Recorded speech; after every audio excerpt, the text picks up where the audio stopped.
No good deed goes unpunished. My mother used to say that, usually while bandaging my knees after I'd gotten into trouble defending someone smaller than me, someone weaker, someone who couldn't defend themselves.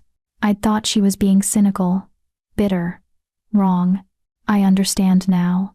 Understanding came the day I pulled a drowning child from the river and looked up to find the Alpha King staring at me with eyes like molten gold, not with gratitude, but with suspicion, with calculation, with the kind of intensity that told me I'd just made the worst mistake of my life.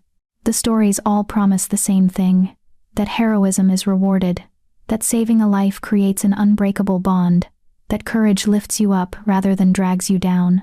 But stories are told by people who've never been powerless, who've never learned that sometimes the worst thing you can do is become important to someone who holds all the power. I'd saved the prince, and in doing so, I'd lost any chance of saving myself.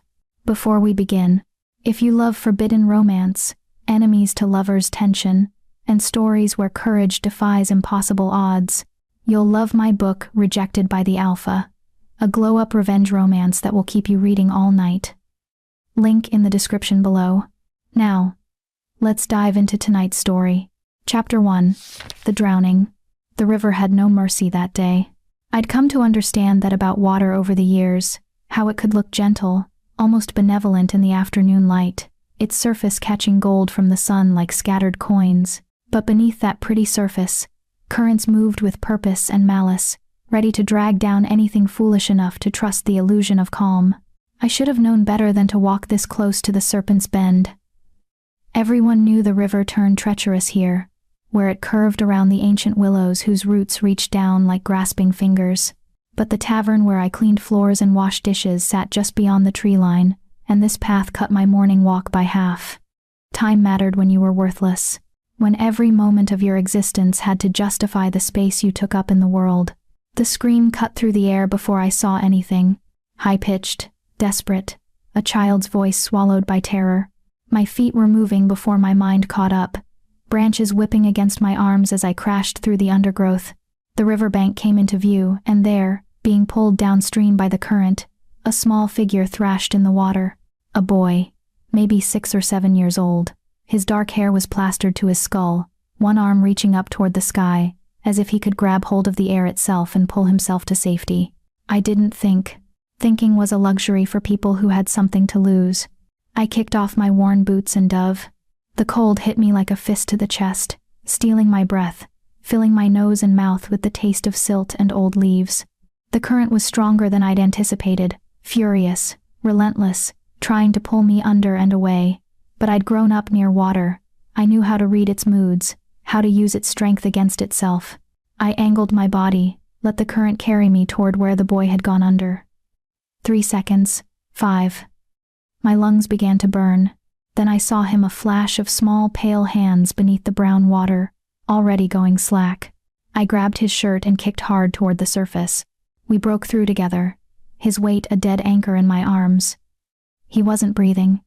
His lips were blue, his eyes closed. But his chest was still warm, there was still time. The current tried to take us both, but I wrapped one arm around his torso and used the other to pull us toward the shallows. My feet finally found purchase on slick stones. I dragged us both onto the muddy bank and laid him flat. Water poured from his mouth when I turned him on his side. I pressed on his back, once, twice, and then he convulsed, coughing up river water in violent heaves. His eyes flew open, wide and golden. Golden. My stomach dropped. Shifter eyes. Not just any shifter, the kind of gold that meant alpha bloodline, royal bloodline. The boy's gaze fixed on me, confused and terrified, and I saw the moment he tried to shift. Nothing happened. His small face crumpled with effort, then with shame, and fresh tears mixed with the river water on his cheeks. "It's all right," I heard myself say, my voice rough. "You're safe now. You're Theron." The roar came from upstream, along with the thunder of multiple footsteps crashing through the forest. I looked up to see them emerging from the trees, 6 guards in the dark crimson uniforms of the royal house, their faces twisted with panic. And behind them, moving with a speed that seemed to bend the air around him, was the Alpha King himself. I'd never seen him this close before. Nobody like me ever got close to royalty. He was taller than the story suggested, his shoulders broad beneath the black coat that marked his station. His hair was dark as midnight, pulled back from a face that might have been handsome if it weren't so completely devoid of mercy. But it was his eyes that pinned me in place, the same molten gold as the boy's, but ancient, weighing, missing nothing. He moved past me as if I didn't exist, dropping to his knees beside the child. His hands, large enough to crush a man's skull, were gentle as they checked the boy over, tilting his chin up, feeling for his pulse. "Papa," the boy Theron whispered, and something in the Alpha King's expression cracked just slightly, just enough to make him look almost human. "I'm here." His voice was surprisingly soft. "You're safe now." "She saved me." Theron's small hand lifted, pointing at me where I still knelt in the mud, water dripping from my hair, my plain brown dress plastered to my skin. "The lady saved me." That's when those golden eyes turned to me. I should have looked away. Should have dropped my gaze to the ground where it belonged, shown the proper deference that might keep me alive through the next few minutes. But something in me, some reckless, self-destructive part that had never learned when to make itself small, met his stare head-on. I watched his nostrils flare slightly as he scented me. Watched the moment he understood what I was. Human. Not just human, only human. In a world where humans served and shifters ruled, where the ability to change forms marked you as worthy of respect, of rights, of basic dignity, I was nothing, less than nothing, and I'd just touched the Alpha King's son. "You pulled him from the river." It wasn't a question. His voice had gone flat, empty of the warmth he'd used with Theron. "Yes, Your Majesty." I forced the words out, forced myself to add the title even though it tasted like ash on my tongue. "How did you know he was there?" The question caught me off guard.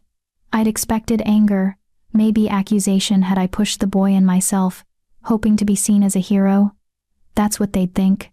That's what they always thought when someone like me did anything outside the narrow boundaries of our existence. "I heard him scream," I said simply. "I was walking to work.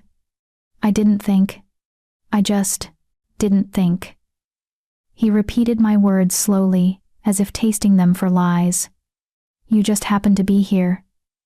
At the most dangerous bend in the river, when my son, who was supposed to be in his lessons with his tutors, somehow ended up in the water. Ice slid down my spine. He thought I was part of a plot. A kidnapping attempt, maybe, or worse.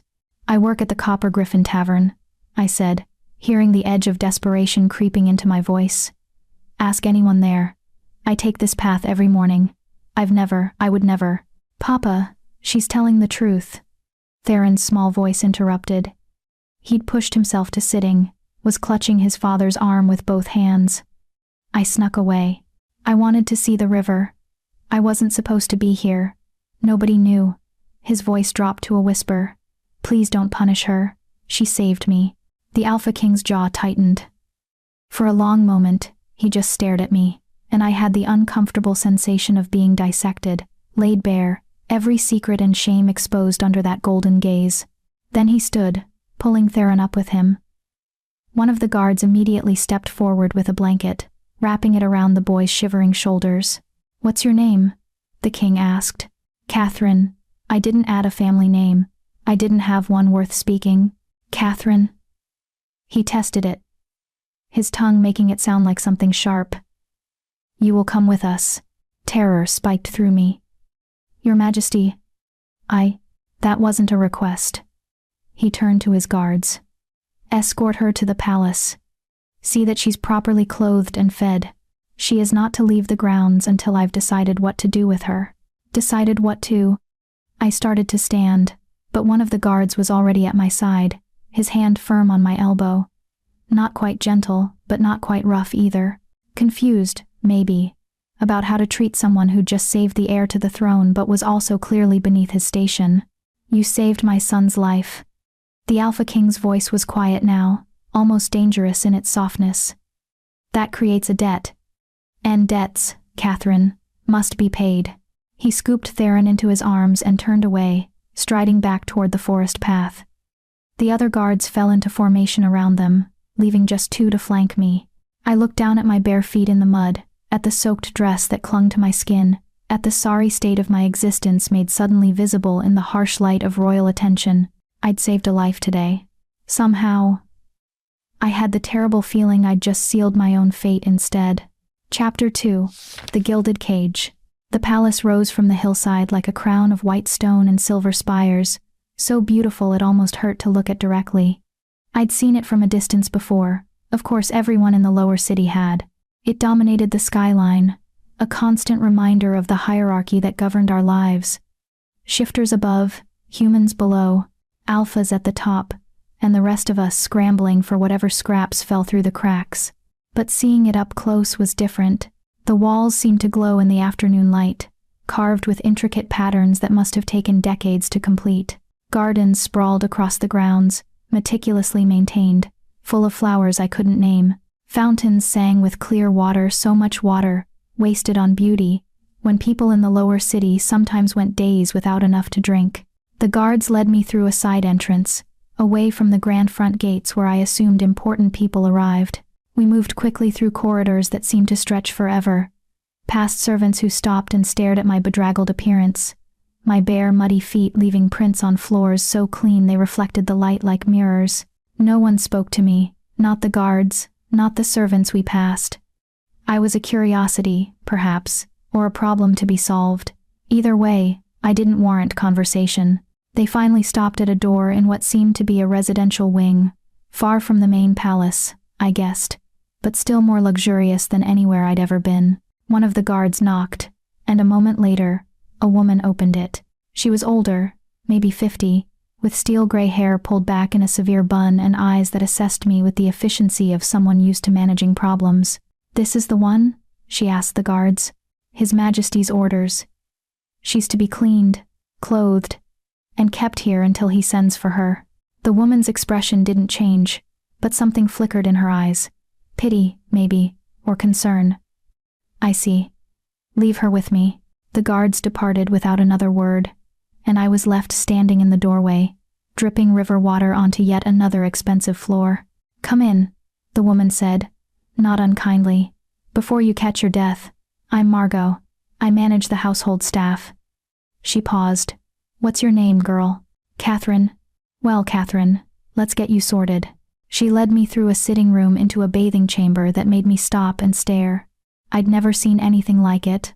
A large copper tub, already steaming with hot water as if she'd known I was coming. Shelves lined with bottles and soaps that probably cost more than I made in a month. Soft towels stacked in neat piles. "Strip out of those wet things," Margot said, already moving to add something to the water that made it smell like lavender. "We'll burn them. They're ruined anyway." I hesitated. The dress was ruined. Yes, but it was the only one I owned besides my other work dress, currently hanging in my tiny room above the tavern. Margot caught my expression, and her voice softened slightly. "You'll be provided with new clothes. The king's orders." I wanted to argue that I didn't need the king's charity, that I could manage fine on my own. But that would be a lie, and we both knew it. So I peeled off the sodden dress and stepped into the bath. The heat was almost painful against my cold skin, but I sank into it anyway, watching the water turn brown with river mud. Margot worked efficiently, pouring water over my hair, working some kind of soap through the tangles. Her hands were brisk, but not cruel. "You really pulled Prince Theron from the Serpent's Bend?" she asked after a while. "Yes. That's a dangerous current. People have drowned there." "I know." She was quiet for a moment, working the soap into a lather. "You're human." It wasn't a question, but I answered anyway. "Yes." "Can't shift at all?" "No." Another pause. "And you jumped in anyway. For a shifter child you didn't know." I didn't know what to say to that, so I said nothing. What else would I have done? Let him drown? The fact that he could shift, and I couldn't, seemed irrelevant when he was a child struggling in the water, his small lungs filling with the river that wanted to claim him. Margot made a soft sound that might have been approval or disbelief. I couldn't tell which. When I was clean, she wrapped me in a towel so soft it felt like a sin against my skin, and led me back to the sitting room where she'd laid out clothes. Not servants' clothes, I realized with growing unease. The dress was simple, yes, dark blue wool, well made but not ostentatious. but it was far too fine for someone of my station. "I can't wear that," I said. "You'll wear what you're given." Margot's tone left no room for argument. "The king wants you presentable." "This is presentable." I dressed slowly, my fingers fumbling with the laces. The dress fit reasonably well, though it was a bit loose in the shoulders. Margot produced stockings and soft leather shoes that were far more comfortable than my old boots had ever been. When I was dressed, she sat me down and began working through my hair with a comb, gently untangling the wet snarls. "What's going to happen to me?" I finally asked, unable to bear the silence any longer. Margot's hands paused for just a moment. "I don't know. He said there was a debt." "Yes, I heard," she resumed combing. "Saving the heir's life is no small thing, but you're also human, which complicates matters." "Complicates them how?" She didn't answer directly. Instead, she said, "The king is a complicated man. He doesn't always act the way you'd expect, but he's fair, in his way. He'll make a decision, and then you'll know." That wasn't remotely reassuring. When my hair was as neat as it was going to get, Margot stood back and looked me over with a critical eye. "That'll do. Now, you're to stay in these rooms until summoned. There's food in the cabinet if you're hungry. Don't try to leave, the guards have orders." "I'm a prisoner, then." Her expression softened just slightly. "You're a guest. There's a difference." "Is there?" She didn't answer that either. She just gave me one last measuring look and left, closing the door behind her with a soft click. I was alone. The silence pressed in around me, broken only by the faint sound of water dripping from my hair onto the expensive carpet. I looked around the rooms, the sitting area with its comfortable chairs and small table, the glimpse of a bedroom through another doorway, everything clean and bright, and utterly foreign. This was wrong. All of it was wrong. I should be at the tavern right now, scrubbing floors and hauling water, and trying to make myself useful enough that they wouldn't turn me out. I should be invisible, insignificant, safe in my smallness. Instead, I was here, in the palace, wearing clothes that cost more than I'd earn in a season, waiting for the Alpha King to decide my fate. I moved to the window and looked out over the grounds. From here, I could see the training yards, where young shifters practiced combat in both human and wolf form. Beyond that, the gardens stretched toward the outer walls, and past those, the city sprawled down the hillside toward the river. My river. The one I'd crossed every day without thinking about it. The one that had nearly killed a prince this morning. I pressed my forehead against the cool glass, and closed my eyes. "What have I done?" I whispered to the empty room. No answer came. But somewhere in the palace, I knew, the Alpha King was deciding what debt was owed for a saved life, and whether someone like me, broken, human, worthless, in all the ways that mattered, could possibly be payment enough. Hours passed. The sun moved across the sky, painting the room in shifting shades of gold and amber. I tried to eat the food Margot had mentioned, bread and cheese and fruit that tasted better than anything I'd had in months, but my stomach was twisted too tight to manage more than a few bites. I paced. Saturday, paced again. Tried to imagine what the king might want from me. Money? I had none. Service? I was already a servant, and a poor one at that. Silence? An agreement to never speak of what happened, to disappear back into obscurity, and let the story be told without the complication of a human hero? That seemed most likely. He'd give me some coins, make me swear never to speak of the prince's near drowning, and send me away. Back to the tavern, back to my small room and smaller life. The thought should have been a relief. It wasn't. The door opened without warning, and I spun around to find a different guard standing in the doorway. Not one of the ones who'd brought me here. This one was older, with gray threading through his dark hair and a scar across his jaw that spoke of old battles. "His Majesty will see you now," he said, his voice neutral.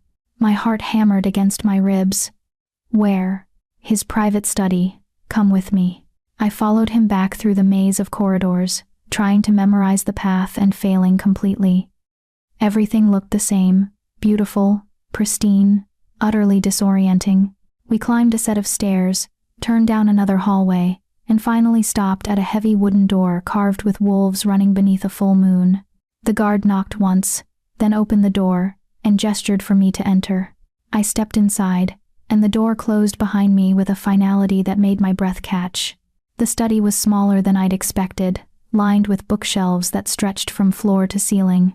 A fire burned low in the hearth, casting dancing shadows across the room, and behind a massive desk covered in papers and maps, the Alpha King sat, still wearing the same black coat from this morning, though he'd changed out of his wet boots. He didn't look up immediately, just kept reading whatever document was in front of him, a pen in his hand, his expression unreadable. I stood there, uncertain whether I should speak or wait, whether I should bow or curtsy, or simply remain still, and hope not to draw his attention. Finally, he set down the pen and raised his eyes to meet mine. "Sit," he said, gesturing to a chair across from his desk. I sat, my back rigid, my hands clasped in my lap to keep them from shaking. He studied me for a long moment, the same weighing gaze from the riverbank, and I had the uncomfortable sensation that he was reading me like one of the documents on his desk, cataloging my weaknesses, my fears, everything I'd tried so hard to hide. "Theron as well," he said finally. The healers examined him. "No lasting damage. He'll be fine." Relief washed through me, unexpected in its intensity. "I'm glad." "You should be. If he'd died, you would have died as well." The words were delivered calmly, matter-of-factly, and somehow that made them more chilling than if he'd shouted them. I started, but he held up a hand. "I know. I've had your story verified. The tavern keeper confirms you walk that path every morning. The tutors confirm." Theron slipped away from his lessons. "You're not part of any plot." He leaned back in his chair. "You're simply a human woman who happened to be in the right place at the right time, and who was foolish enough to risk her own life for a child she didn't know." "It wasn't foolish," I said before I could stop myself. "He was drowning, and you can't can't heal faster than a human pace. If that current had taken you under, you'd be dead right now." His eyes narrowed. "So yes, foolish." I bit back the dozen responses that wanted to spill out. He was the king. I was nothing. Arguing would only make things worse. "However," he continued, "foolish or not, you saved my son. That creates a debt that must be acknowledged. Here it comes," I thought. "The payment, the dismissal." "I've thought about this carefully," he said, "about what would be appropriate. Gold seemed insufficient, land you could do nothing with. A title would be meaningless and insulting to those who've earned such things through generations of service." Each word felt like a stone dropping into water, sending ripples through my understanding of what was about to happen. "So I've decided on something else." He stood, moving around the desk to stand in front of me, and I had to tilt my head back to meet his eyes. "You will stay here, in the palace, under my protection." The room tilted. "I don't understand." "It's quite simple. You saved the heir to the throne. That makes you valuable and vulnerable. There are those who would see your action as embarrassing, a human rescuing a shifter prince. They might seek to silence that embarrassment. Then let me go home," I said quickly. "I won't tell anyone what happened. I'll disappear. I'm good at disappearing." "No." The word was final. "You'll stay here, where I can ensure your safety, where your presence will remind my son of what true courage looks like, regardless of what form it takes." He paused. "And where I can decide what to do with you." I'm not a thing to be decided about," I said, the words escaping before I could call them back. His expression didn't change, but something flickered in those golden eyes. "In this kingdom, Katherine, everyone is a thing to be decided about, especially those who catch the attention of the king." He returned to his chair. "You'll be given quarters. Work, if you desire it, though you won't be required to labor as you did at the tavern. You'll dine with the household staff and be treated with the respect due to someone who saved the prince's life. And if I refuse, you can't." He picked up his pen again, already turning his attention back to his papers. "The debt is mine, not yours. I decide how it's paid. And I've decided you stay." I stared at him, this man who held absolute power over my life, who could command my presence or my death with equal ease. Who was calling this protection, this gift, when it felt like chains wrapping around my wrists? "For how long?" I finally asked. He didn't look up. Until I determine the debt is satisfied. And when will that be? Now he did look up, and there was something in his expression I couldn't read, something almost like curiosity. I have no idea, he said softly, but I suspect we'll both know when the time comes. He dismissed me with a gesture, and the door opened behind me, as if the guard had been listening for his cue. I stood on shaking legs and turned to leave, but his voice stopped me at the threshold. Katherine. I looked back.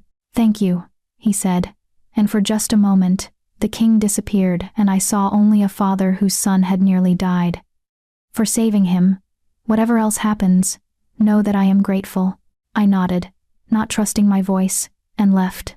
The guard led me back through the corridors, but I barely saw them now. My mind was racing, trying to understand what had just happened. I'd saved a life, and in return, I'd lost my freedom. The Alpha King had refused to let me go, and somehow, I had the terrible suspicion that this was only the beginning. Chapter 3. The Weight of Gold. My new quarters were in the East Wing, Margot explained as she led me there the following morning. Not the servants' quarters, but not quite the guest suites either. A strange in-between space, like everything about my presence in the palace acknowledged but not quite accepted, valued but not quite trusted. The rooms were larger than the temporary chamber I'd spent the night in. A bedroom with an actual bed, not a straw mattress on the floor. A small sitting area with a window that overlooked the gardens. A writing desk with paper and ink that I couldn't imagine having any use for. You'll take your meals in the staff dining hall, Margot said, setting down a bundle of additional clothing on the bed. Breakfast at dawn, lunch at midday, dinner at sunset. If you need anything, pull that cord and someone will come.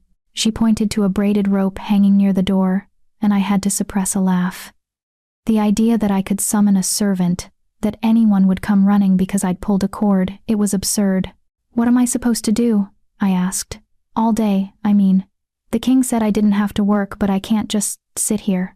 Margot's expression softened slightly. That's for you to decide. Some of the court ladies spend their days in needlework or music. Others walk the gardens. You could visit the library, if you can read. I could read. My mother had taught me before she died, insisting that even humans needed education, even if the world didn't think we deserved it. But I'd never had access to more than a handful of books, whatever I could borrow from the tavern keeper's small collection, read by candlelight after my work was done. I can read, I said quietly. Then that's something. She moved toward the door, then paused. A word of advice, girl. Keep your head down, don't cause trouble. The king's protection only extends so far, and there are those in this palace who won't take kindly to a human being given such privilege. I never asked for privilege. No, but you have it now, whether you wanted it or not. Best learn to navigate it carefully.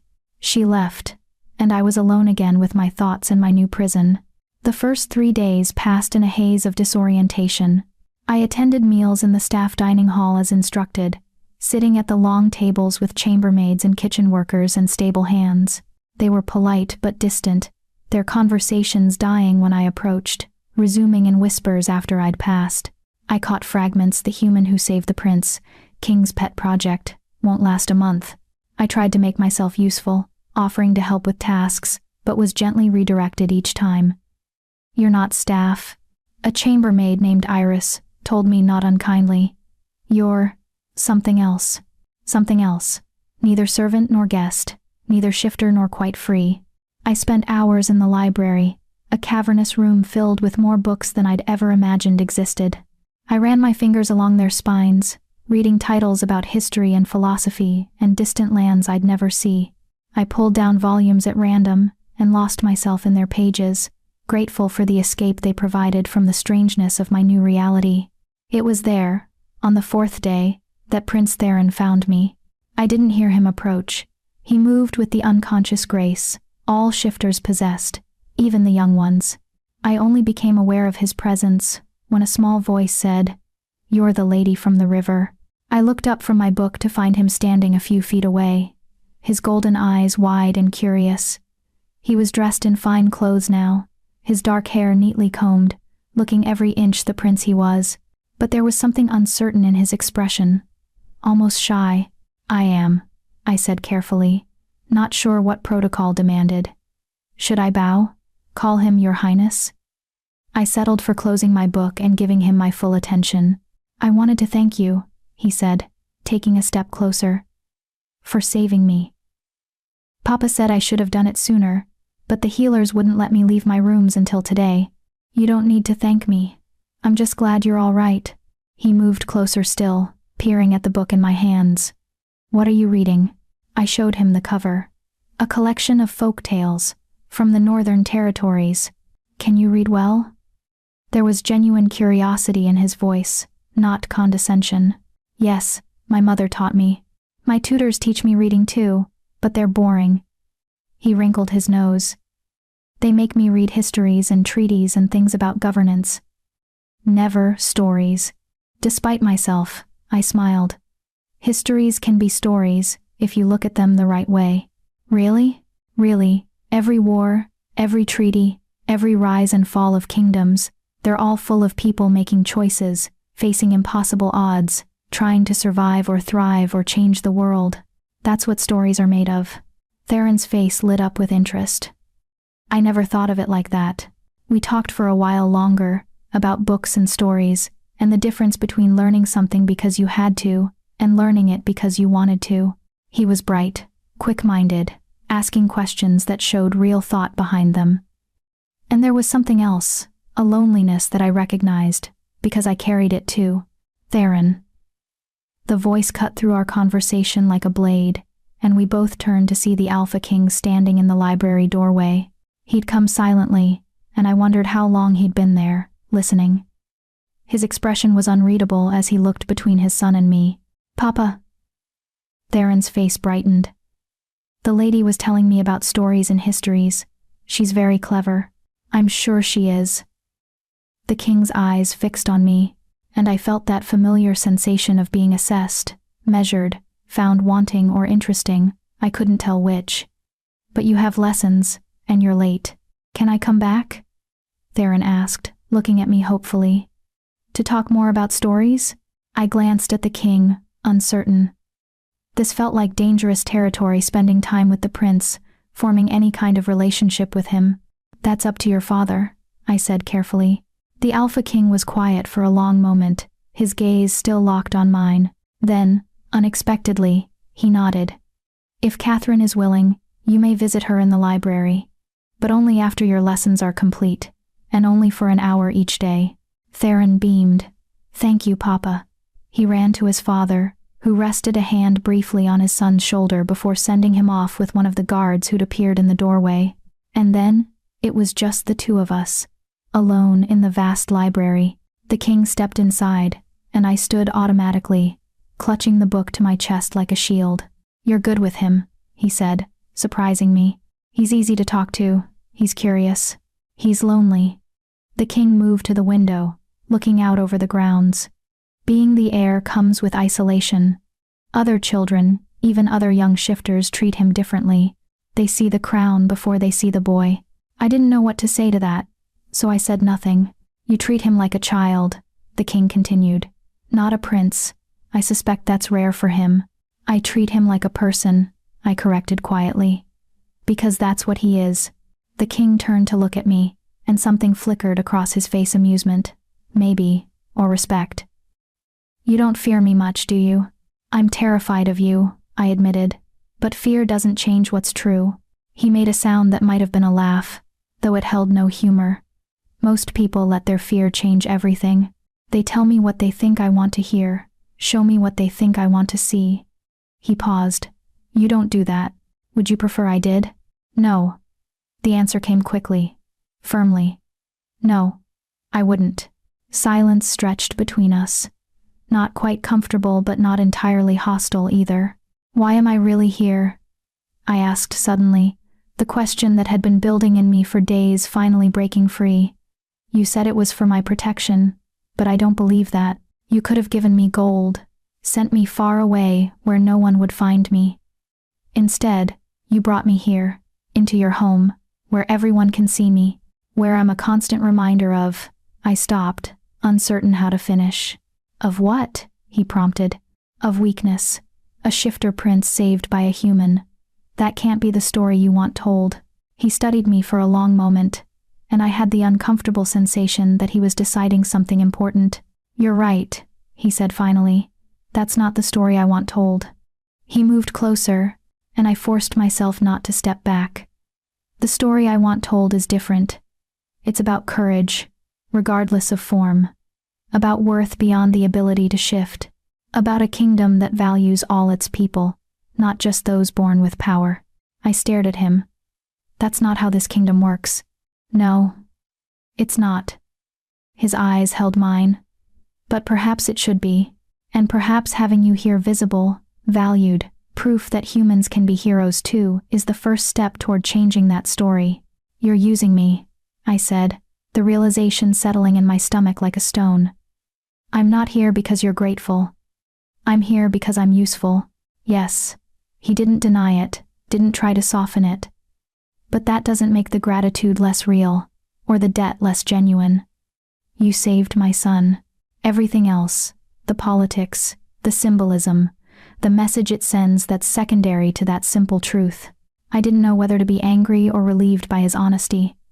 At least he wasn't pretending this was purely altruistic. At least he was giving me the truth. Sharp-edged as it was. What if I don't want to be a symbol? I asked.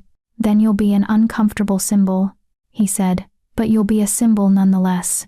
The moment you pulled Theron from that river, you became part of something larger than yourself. There's no going back from that.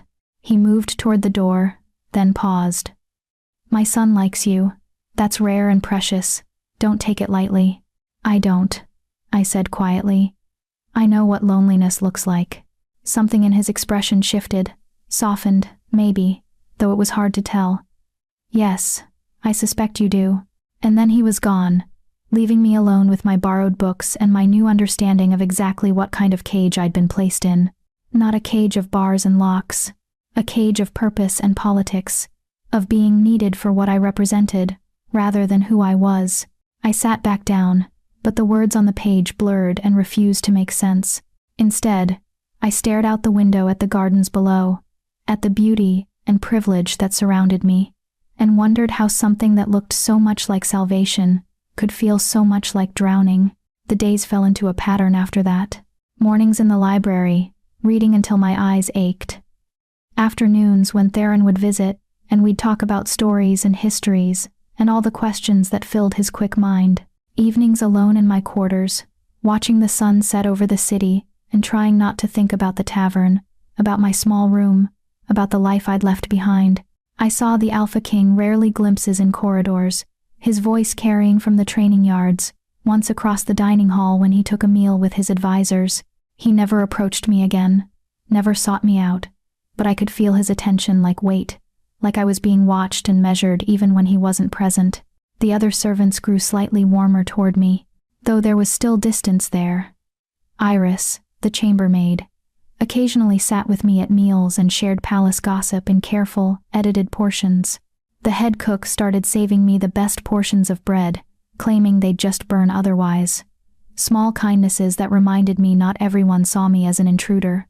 But there were others nobles visiting the court, higher-ranking shifters who looked at me with barely concealed contempt. A human, eating at the king's table, even if it was the servants' table. Living in palace quarters, spending time with the prince. I could see the calculation in their eyes, the resentment, the certainty that I was overstepping boundaries I shouldn't even be able to see. One evening, 2 weeks after my arrival, I was returning from the library when I encountered a woman in the corridor. She was beautiful in the way shifter women often were, tall, elegant, her bearing screaming of noble birth. Her hair was pale gold, her eyes a striking green, and she wore a gown that probably cost more than the tavern I used to work at. She stopped directly in my path, forcing me to halt. "So you're the famous Katherine," she said, her voice smooth and cold. "The human who saved our prince." I gave a small curtsy, uncertain of protocol. "My lady, Lady Sienna," she corrected, "of House Thornbrook. I'm here visiting the court." Her eyes raked over me, cataloging every inadequacy. "Tell me, how does it feel to be the king's newest project?" The word dripped with insinuation, and heat flooded my face. "I don't know what you mean, my lady. Don't you?" She stepped closer, and I caught her scent, something floral and expensive. "The king takes a special interest in a common human girl, brings her into his home, allows her proximity to his son. One does wonder what services you provide to earn such privilege." Understanding hit me like a slap. She thought I was that the king and I were. "It's not like that," I said, trying to keep my voice steady. "I saved Prince Theron's life, that's all." "Of course it is." Her smile was sharp. "And I'm sure your presence here has nothing to do with the king's appetites. After all, everyone knows shifters don't involve themselves with humans except for, well, base purposes." She swept past me, leaving a wake of perfume and poison, and I stood frozen in the corridor, my hands shaking with humiliation and rage. Was that what people thought? That I was the king's mistress? His plaything? I made it back to my quarters and locked the door, pressing my back against it, as if I could shut out the implications of what Lady Sienna had suggested. The king had never touched me, had barely even looked at me except with that same assessing gaze he probably gave everyone. There was nothing between us except a debt and a political calculation, but that didn't matter, did it? Perception was its own truth in places like this. I was human. He was the Alpha King, and I lived under his protection in his palace. Of course people would talk. Of course they'd assume the worst. I sank down onto the floor, my back still against the door, and for the first time since arriving at the palace, I let myself cry. Not from fear or sadness, but from the sheer exhaustion of navigating a world that had no place for someone like me, where every kindness was suspect, every protection came with strings, and even gratitude could be twisted into something ugly. I'd saved a life, and somehow, I was still drowning. Chapter 4. I didn't sleep that night. Lady Sienna's words circled in my mind like vultures, picking at every moment of the past 2 weeks, reframing them through her poisonous lens. The king's decision to keep me here, his presence in the library, the way he'd looked at me with that unreadable expression. Base purposes. I pressed my palms against my eyes until I saw stars. It wasn't true. I knew it wasn't true, but knowledge didn't protect against gossip, and gossip in a place like this could be more dangerous than any physical threat.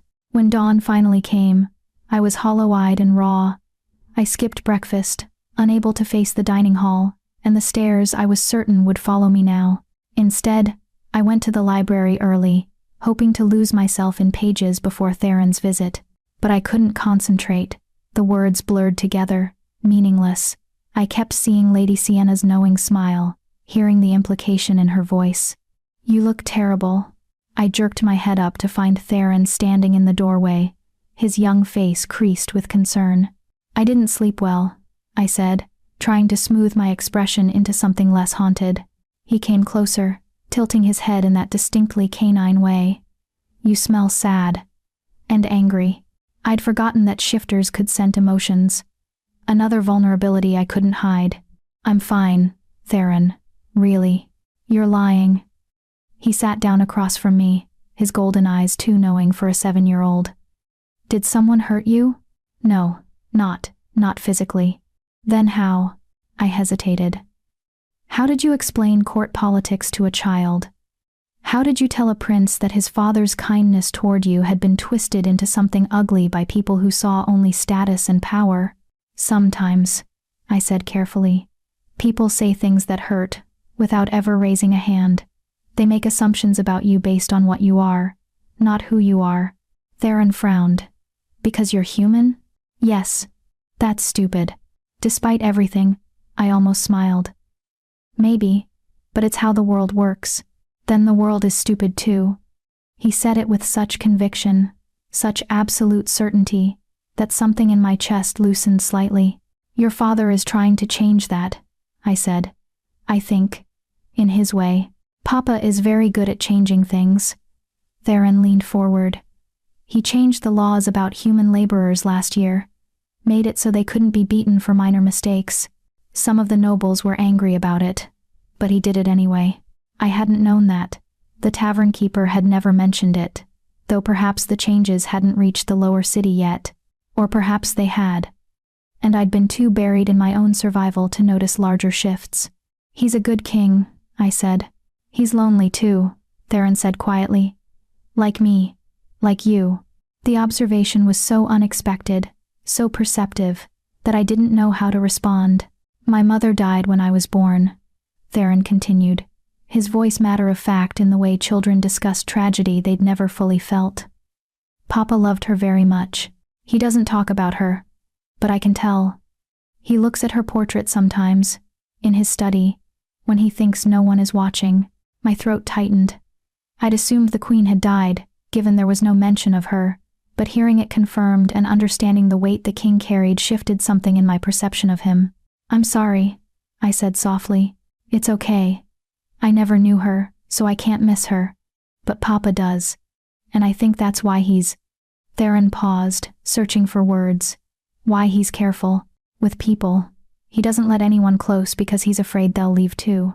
"Theron, you shouldn't tell me these things." "Why not? You're my friend." The word landed like a stone in still water, sending ripples through everything I thought I understood about my place here. "I'm not sure that's appropriate," I said gently. "I'm human, and you're the prince. And that's stupid too," Theron interrupted. "You saved my life. You talk to me like I'm a person instead of a title. You make the histories interesting, and you never get impatient when I ask questions. That makes you my friend." He said it with such finality, such unwavering certainty, that I felt something crack in the armor I'd built around myself. "All right," I said, my voice rough. "Friends." His smile was blinding.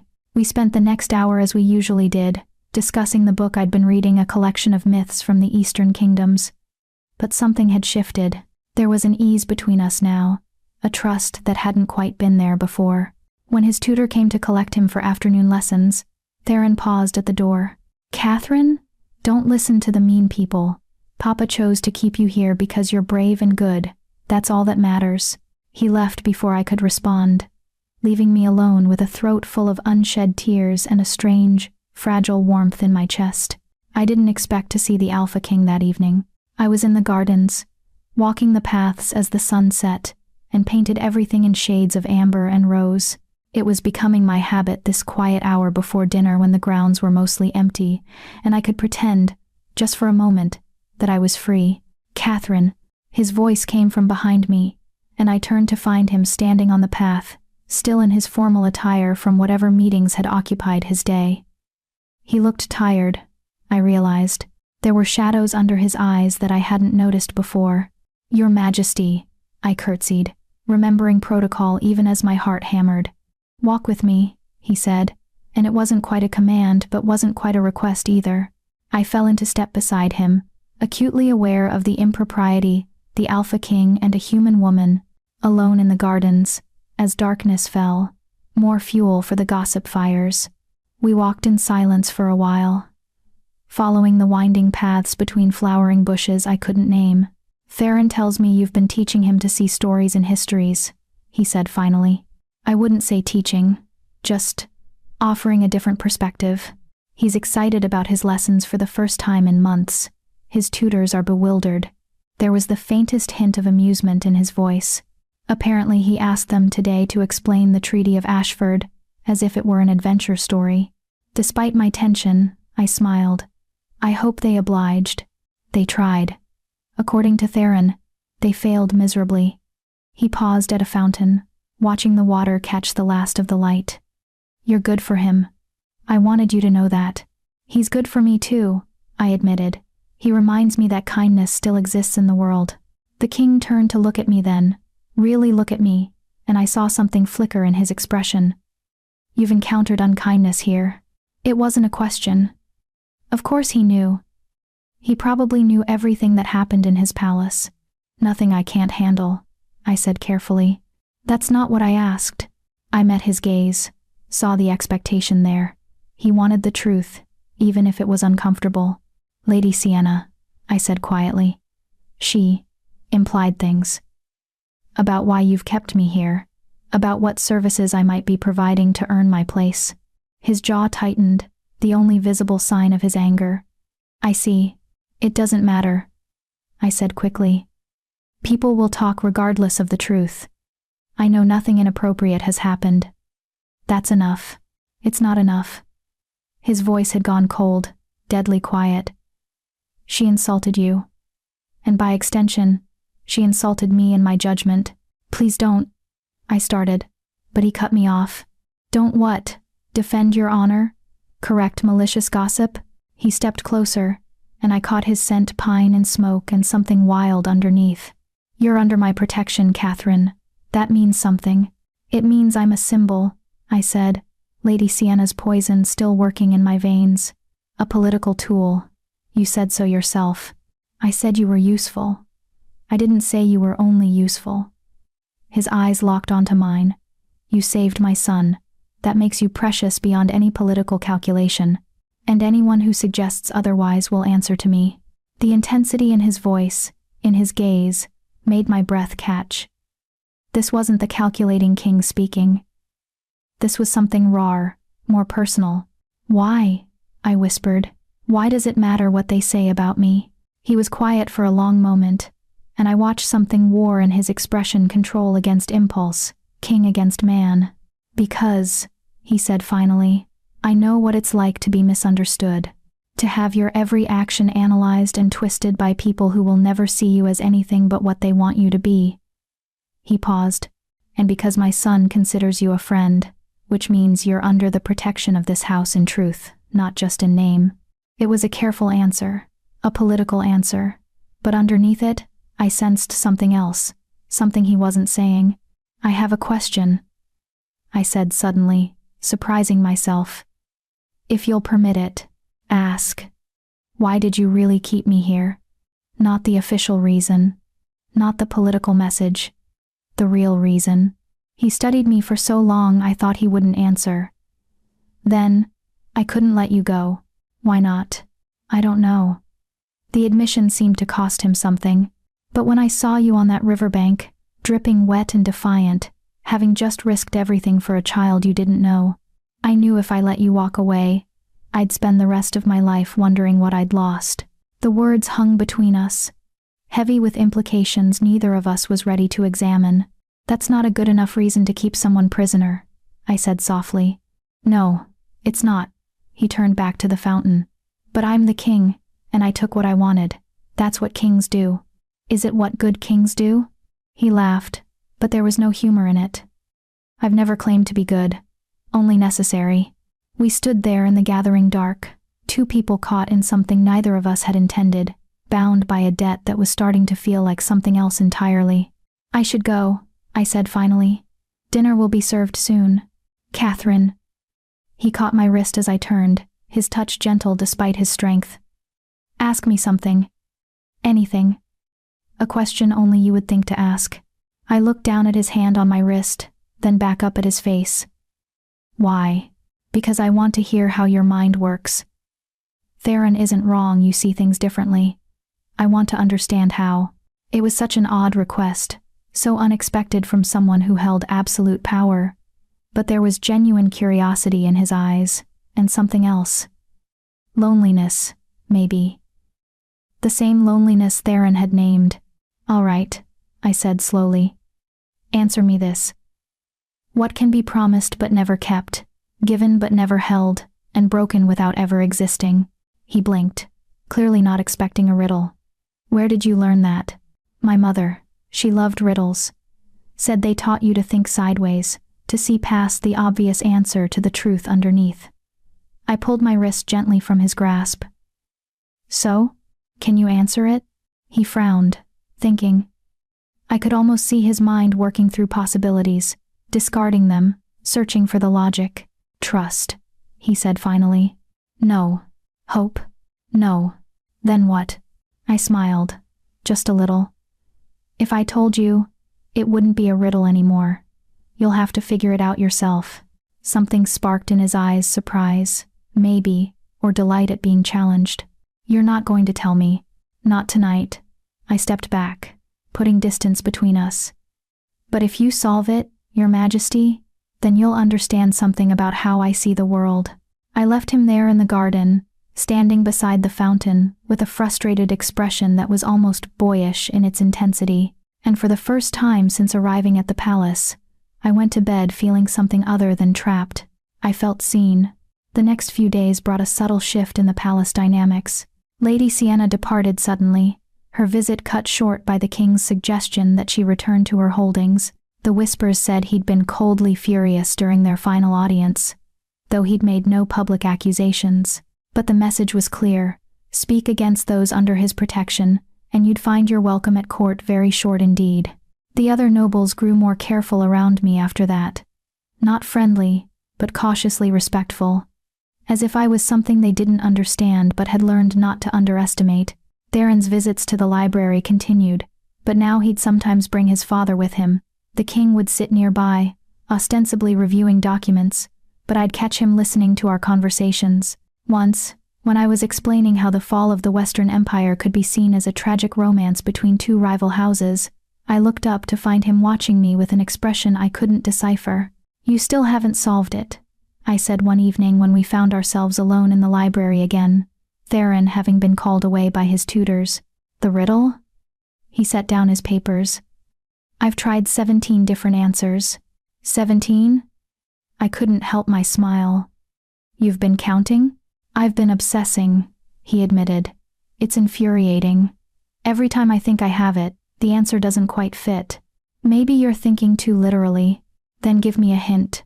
"That would defeat the purpose." He stood, moving around the table to stand in front of me. "You're enjoying this." "Immensely." And I was. There was something delightful about watching the most powerful man in the kingdom be confounded by a simple riddle. "One hint," he said. "Please." The please surprised me. Kings didn't say please, especially not to humans. "It's something everyone makes," I said softly, "but no one can hold." He stared at me, his golden eyes intense, searching. We were standing too close. I could feel the heat of him, catch his scent, see the way his pupils dilated slightly as he looked at me. "A promise," he breathed. "The answer is a promise." "Yes, can be promised but never kept because promises are broken."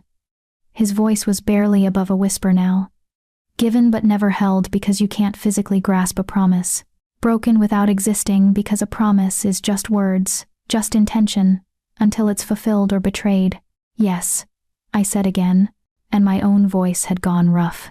"What does that tell me about how you see the world?" I swallowed hard. "That I understand the difference between what people say and what they do. That I know words are cheap and actions are what matter. That I've learned not to trust promises because they're too easy to break." Something shifted in his expression, pain maybe, or recognition. "You've been hurt by broken promises," he said. "Haven't we all?" "Yes." He reached up slowly, giving me time to pull away, and tucked a strand of hair behind my ear. "But some of us still try to keep them, even when it's hard, even when it costs us." His hand lingered against my cheek, his thumb brushing my skin so gently I barely felt it. My heart hammered in my chest, and I knew I should step back, should put distance between us, before this became something it couldn't be. But I didn't move. Neither did he. "Katherine," he said, my name rough in his throat. Your Majesty?" A guard appeared in the doorway, and we sprang apart like guilty children. "The council is assembled. They're waiting for you." The king's expression shuttered closed, the vulnerable man disappearing behind the mask of the ruler. "Thank you. Tell them I'll be there momentarily." He waited until the guard departed, then looked back at me. "I should go." "Yes," but he didn't move immediately, just stood there, looking at me as if trying to memorize something. "The riddle," he said finally. "May I ask you another?" "When?" "Tomorrow." "Same time." He moved toward the door, then paused. "And Katherine?" "I always keep my promises. Even the ones I haven't made yet." He left, and I sank into the nearest chair, my legs suddenly unable to hold me. What was happening? This thing between us, this strange, careful dance we were doing, it couldn't be real. He was the Alpha King. I was human. There were laws, customs, hierarchies that made any real connection impossible. But the way he'd looked at me, the way his hand had felt against my skin, the way my entire body had leaned toward him like a flower toward sun. I pressed my hands against my face, and tried to remember all the reasons this was impossible. But for the first time in my life, impossible didn't feel like the end of the conversation. It felt like the beginning. Chapter 5. The Chambers. The next day, Theron arrived at the library with an unusual request. "Papa wants to know if you'll join us for dinner," he said, bouncing slightly on his toes. "Not in the staff hall. In his private chambers. Just the three of us." My stomach dropped. "Theron, I don't think. Please." His golden eyes were wide, hopeful. "It's lonely, eating with just Papa. He barely talks during meals because he's always thinking about kingdom things. But when you're around, he's different. More present." The idea of dining alone with the king in his private chambers, no less, felt dangerous. After last night, after that moment when his hand had lingered on my cheek, and the air between us had felt charged with something I couldn't name, adding intimacy felt like courting disaster. But how could I say no to Theron's eager face? "If your father truly wants me there, then yes," I said carefully. "But are you sure this is appropriate?" "Papa suggested it," Theron said firmly. "So it must be appropriate. He's the king. He makes the rules." That logic was both flawless and terrifying. That evening, a servant I didn't recognize came to collect me from my quarters. She led me through corridors I'd never traversed, deeper into the private wings of the palace where only family and intimate household staff were permitted. We stopped at a set of double doors carved with intricate wolf motifs. The servant knocked once, then opened the door and gestured for me to enter. I stepped inside and stopped, my breath catching. The chambers were nothing like I'd expected. I'd imagined something grand and cold, full of the formal trappings of royalty. Instead, this space felt almost lived in. Yes, there was luxury thick carpets, quality furniture, a fireplace large enough to stand in, but there were also books scattered on tables, papers covered in Theron's childish handwriting, a wooden wolf figurine abandoned on the mantel. It felt like a home, not a showpiece. "Katherine." Theron appeared from another room, running toward me with unchecked enthusiasm. "You came." I said I would. "I know, but sometimes adults say things and don't mean them." He grabbed my hand, tugging me further into the room. "Come see. Papa had them set an extra place for you." He pulled me toward a dining area, where a table had been set for 3. Nothing ostentatious, simple plates, no excessive silverware. Food already laid out in serving dishes that smelled divine. Through the windows behind the table, I could see the sun setting over the city, painting everything in gold. "You're here." I turned to find the king standing in a doorway I hadn't noticed, and my heart did something complicated in my chest. He'd changed from his formal attire into something simpler, a plain shirt, dark trousers, his hair loose around his shoulders instead of tied back. He looked younger like this, less like a king, and more like just a man. A father preparing to have dinner with his son, and with me. "Your Majesty," I curtsied, suddenly painfully aware of my own simple dress, my unadorned hair. "Please," he said, moving into the room. "In here, it's just Alex." Titles feel excessive when we're sharing a meal. Alex, his name. I'd heard it before, of course, but always attached to King or His Majesty. Hearing it alone, intimate, felt like being given something precious. "I'm not sure I can do that," I admitted. "Try." He pulled out a chair for me at the table, between where he and Theron would sit. "Please." I sat, my hands folded in my lap to keep them from shaking. This was madness. This was breaking every rule of propriety I'd ever learned.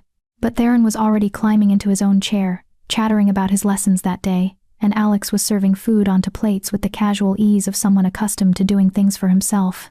And somehow, impossibly, it felt natural. "I hope you're hungry," Alex said, setting a plate in front of me loaded with roasted vegetables and some kind of meat in a rich sauce. "The kitchen tends to over-prepare when I tell them I'm having guests. This is more food than I'd normally eat in 3 days," I said, without thinking, then winced. That was too honest, too revealing of where I'd come from. But Alex's expression softened. "Then eat as much as you want, and know that there's always more." The meal passed in a strange, comfortable rhythm. Theron dominated the conversation at first, telling us about his day with the enthusiastic detail only children could manage. But gradually, the conversation shifted, became more substantial. "Tell Papa about the Eastern Empire," Theron urged around a mouthful of bread. "About how it fell because of the love story." "Theron, I'm sure your father knows his history better than I do." "I know the facts," Alex said, leaning back in his chair with a glass of wine. "But I'm curious about your interpretation. Indulge me." So I told the story as I'd told Theron, not as a dry recitation of dates and battles, but as a tragedy. Two royal houses, unified by a marriage that was supposed to bring peace. A crown prince, who loved his wife desperately, who trusted her above all his advisors, and the wife's brother, ambitious and ruthless, who fed his sister intelligence she unwittingly passed to her husband, intelligence that was carefully curated to lead the empire into strategic disasters. By the time the prince realized his wife had been used against him, the damage was done, I said, watching the light fade outside the windows. The empire was collapsing. His advisors demanded he execute her as a traitor. But he couldn't. He loved her too much. So instead, he abdicated, gave up the throne, and went into exile with her. And the empire fell completely within 5 years. Alex finished quietly. Because the next ruler was weak and the vultures smelled blood. Yes. But the prince and his wife lived another 40 years together in peace. They had children, built a life. I met his eyes. History calls him a coward and a fool, but I wonder if he was just a man who chose love over power. And if that makes him weak or brave. Brave, Theron said immediately. Love is scary. Choosing it is brave. Alex's gaze hadn't left mine. And you, Katherine? What do you think? I think, I said slowly, that it depends on whether you believe power is worth having if you have to lose yourself to keep it. Something flickered in his eyes, recognition, maybe, or pain. Spoken like someone who's never held power, or someone who's seen what it costs. I countered softly. The air between us felt charged again, heavy with things unsaid. Theron, oblivious to the undercurrents, was already launching into another story about his tutors, breaking the tension. After dinner, Alex suggested Theron show me his collection of wolf figurines. Apparently, he'd been collecting them since he was small. We spent an hour in Theron's room, listening to him explain the significance of each one, where it came from, which was his favorite, and why. Watching them together, Alex sitting on the floor beside his son, his large hands, gentle, as he helped position the figurines in some elaborate scene. Theron was constructing. I saw a side of the king that no one in the kingdom probably ever witnessed. He was patient, attentive, genuinely interested in his son's imaginings. He made different voices for the different wolves, played along with Theron's elaborate stories, and when Theron accidentally knocked over half the display, Alex just laughed and helped him rebuild it. "You're good with him," I said quietly when Theron had darted off to get another figurine from a shelf. "He's easy to be good with," Alex replied, his eyes following his son with unmistakable affection. "He's the best thing I've ever done. The only purely good thing, perhaps. That can't be true. Can't it?" He looked at me then. "I'm a king, Katherine. I make decisions every day that hurt people.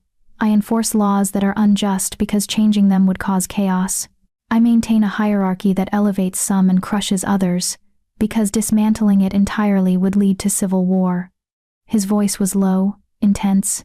"There's very little that's purely good in ruling. But Theron, he's innocent, untainted by all of this, and I want to keep him that way as long as possible." "You can't," I said gently. "He's the heir. Eventually, he'll have to learn what it costs." "I know." The words sounded like they hurt. "But not yet. Not while I can still protect him from it." Theron returned then, and the moment passed. But it stayed with me, that glimpse of the man beneath the crown. The father terrified of failing his son. The ruler who carried the weight of impossible choices. When Theron finally started yawning, Alex declared it bedtime. Theron protested, but half-heartedly, already rubbing his eyes.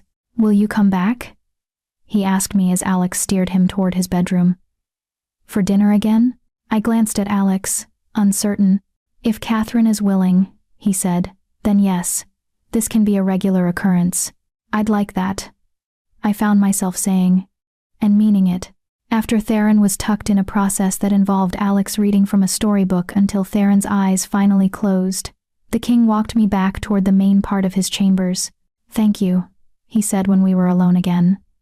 "For coming tonight, for being patient with him, for seeing him as a child first.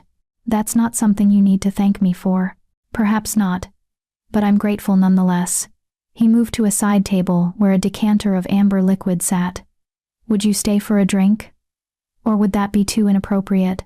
Everything about tonight had been inappropriate by conventional standards.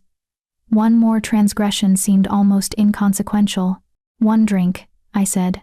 He poured 2 glasses and handed me one, then gestured toward the seating area near the fireplace. We sat in chairs angled toward each other, close enough to talk comfortably but not quite close enough to touch. "You promised I could ask you another riddle," he said after we'd sat in comfortable silence for a moment. "I did. Then here it is. What can fill a room but takes no space, can be heard but never spoken, and grows stronger the more you try to hide it?" I considered the riddle, turning it over in my mind. It was good, better than I'd expected. "Clever. Silence," I said. "When something important goes unsaid, when the absence of words becomes louder than any conversation." His eyes held mine. "Yes, that's what you're asking me, isn't it? About the silence between us. About all the things we're not saying. Perhaps." He took a slow sip of his drink. "Or perhaps I'm just returning the favor. You gave me a riddle that revealed how you see the world. I'm giving you one that shows how I see this. This, whatever is happening between us." He set down his glass. "Because something is happening, Katherine. We both know it." My heart hammered. "It can't happen. You're the king. I'm human. There are laws." "Laws," I wrote.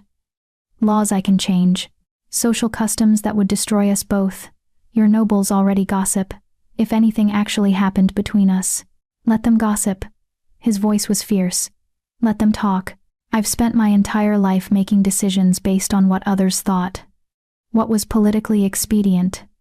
What would maintain stability. And it's made me into someone I barely recognize. Someone cold and calculating and alone." He stood, moving to the fireplace, his back to me. "And then you appeared.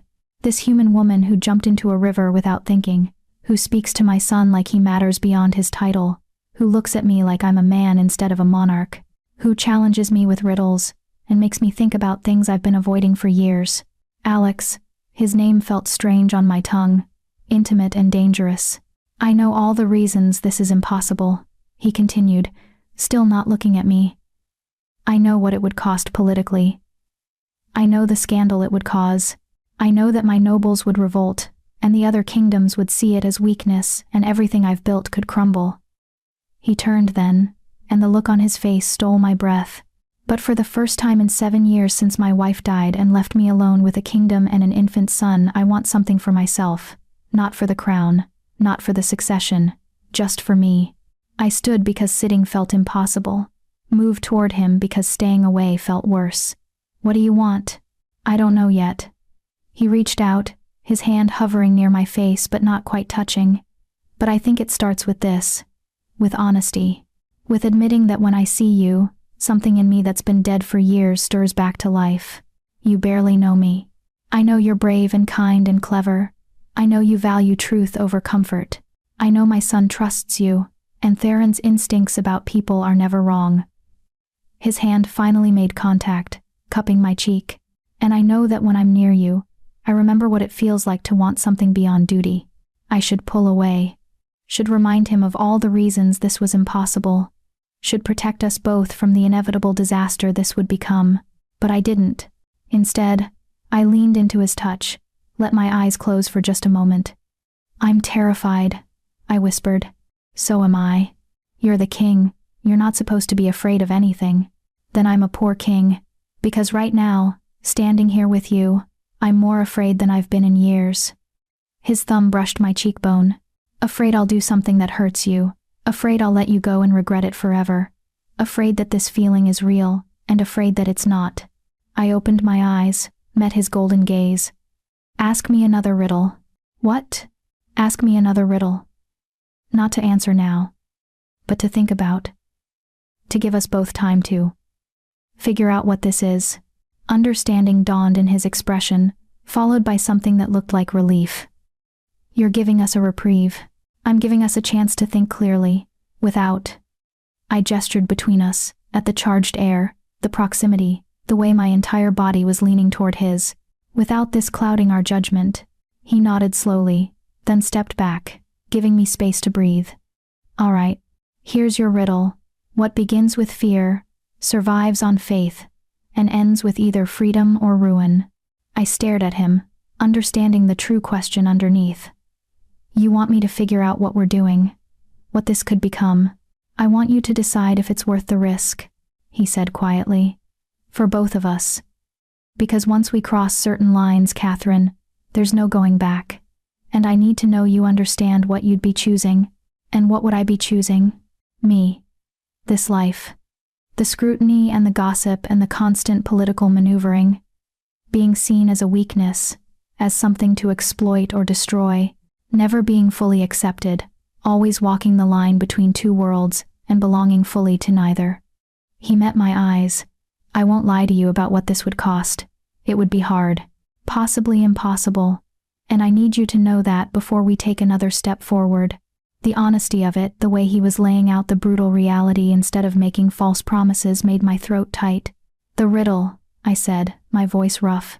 Give me time to answer it. How much time? I don't know. As long as it takes to understand what I'd be choosing, what we'd both be risking. He nodded, and I saw relief in his expression. Then take your time. There's no pressure, no expectation, just think about it. And when you have your answer, or when you're ready to talk more, you'll know where to find me.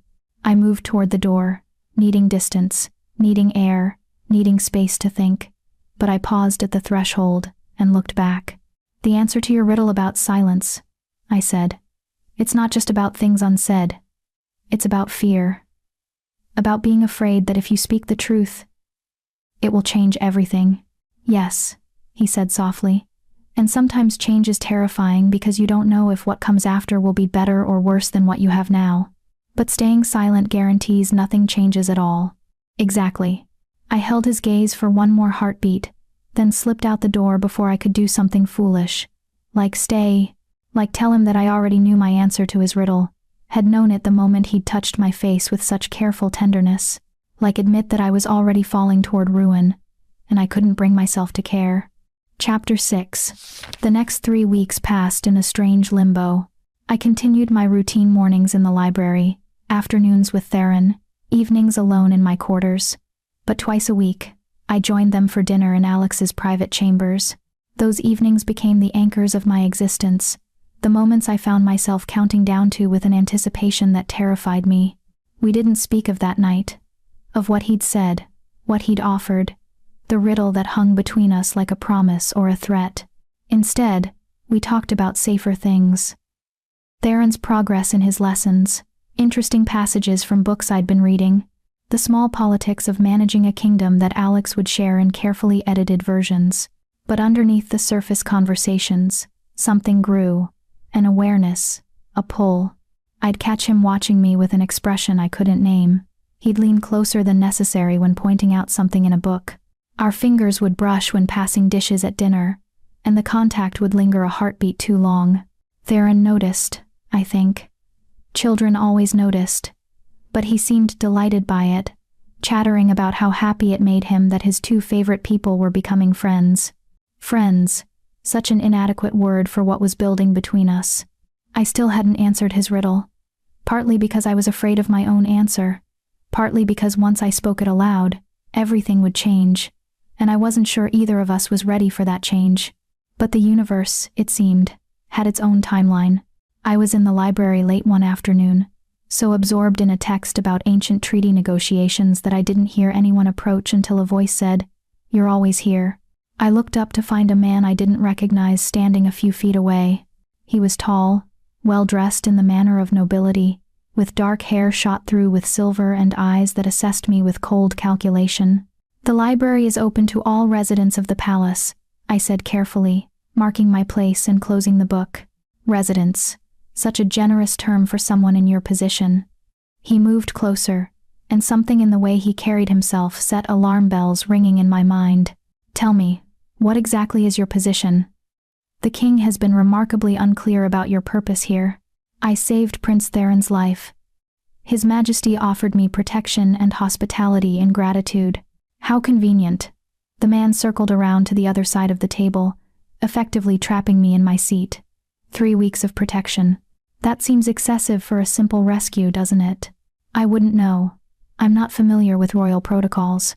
No, you wouldn't be. You're human. You shouldn't be familiar with anything that happens in this palace. His voice was pleasant, conversational, which somehow made the words more menacing. And yet here you are, taking meals with the king, spending private time with the heir, living in guest quarters reserved for foreign dignitaries. If you have concerns about my presence, perhaps you should address them with His Majesty. Oh, I intend to. He leaned forward, bracing his hands on the table. But first, I want to understand what game you're playing. What you hope to gain from this arrangement. I'm not playing any game. Everyone plays games in this palace, girl. The only question is whether you're aware of it or whether you're just a pawn being moved by someone else. Before I could respond, another voice cut through the library. Lord Brennan, I wasn't aware you'd returned to court. Alex stood in the doorway, his posture deceptively casual, but I could see the tension in his shoulders, the dangerous glint in his golden eyes. Lord Brennan straightened immediately, his expression shifting to one of practiced deference. Your Majesty, I arrived this morning. I was just introducing myself to your guest. How thoughtful.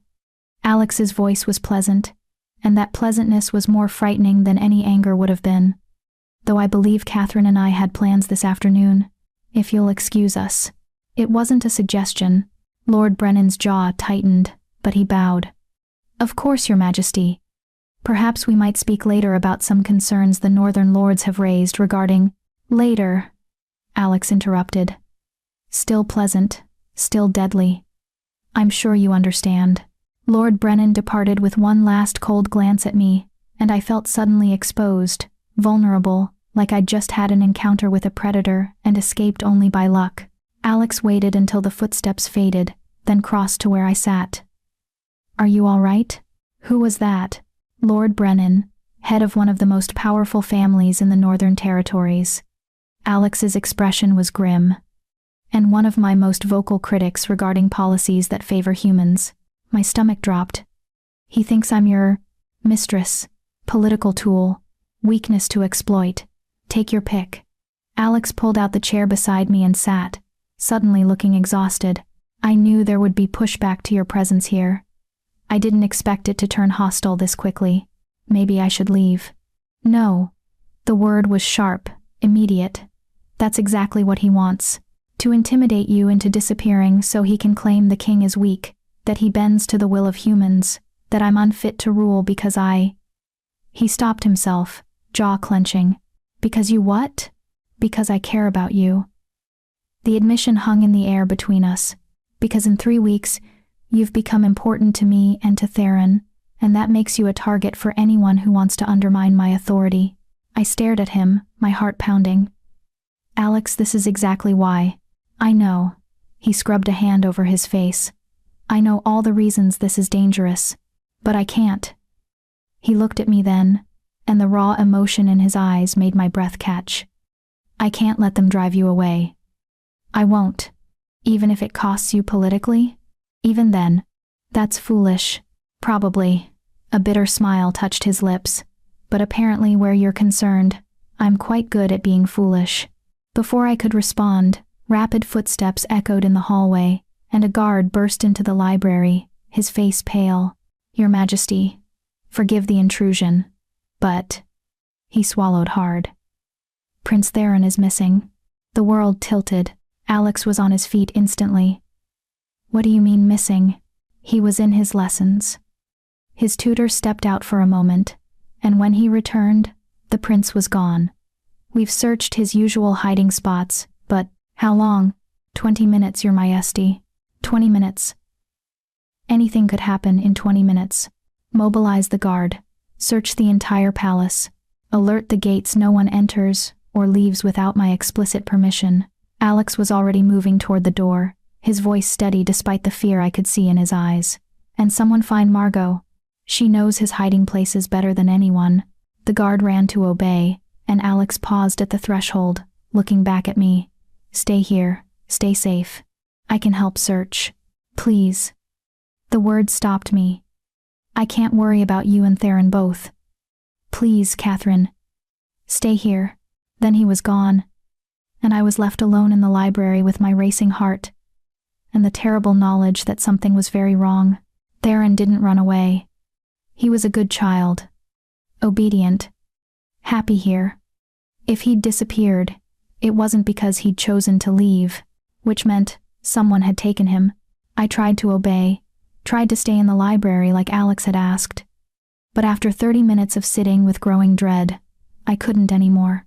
I slipped out into the corridors, following the sounds of organized chaos, guards running, servants being questioned, doors being thrown open, and rooms searched with increasing desperation.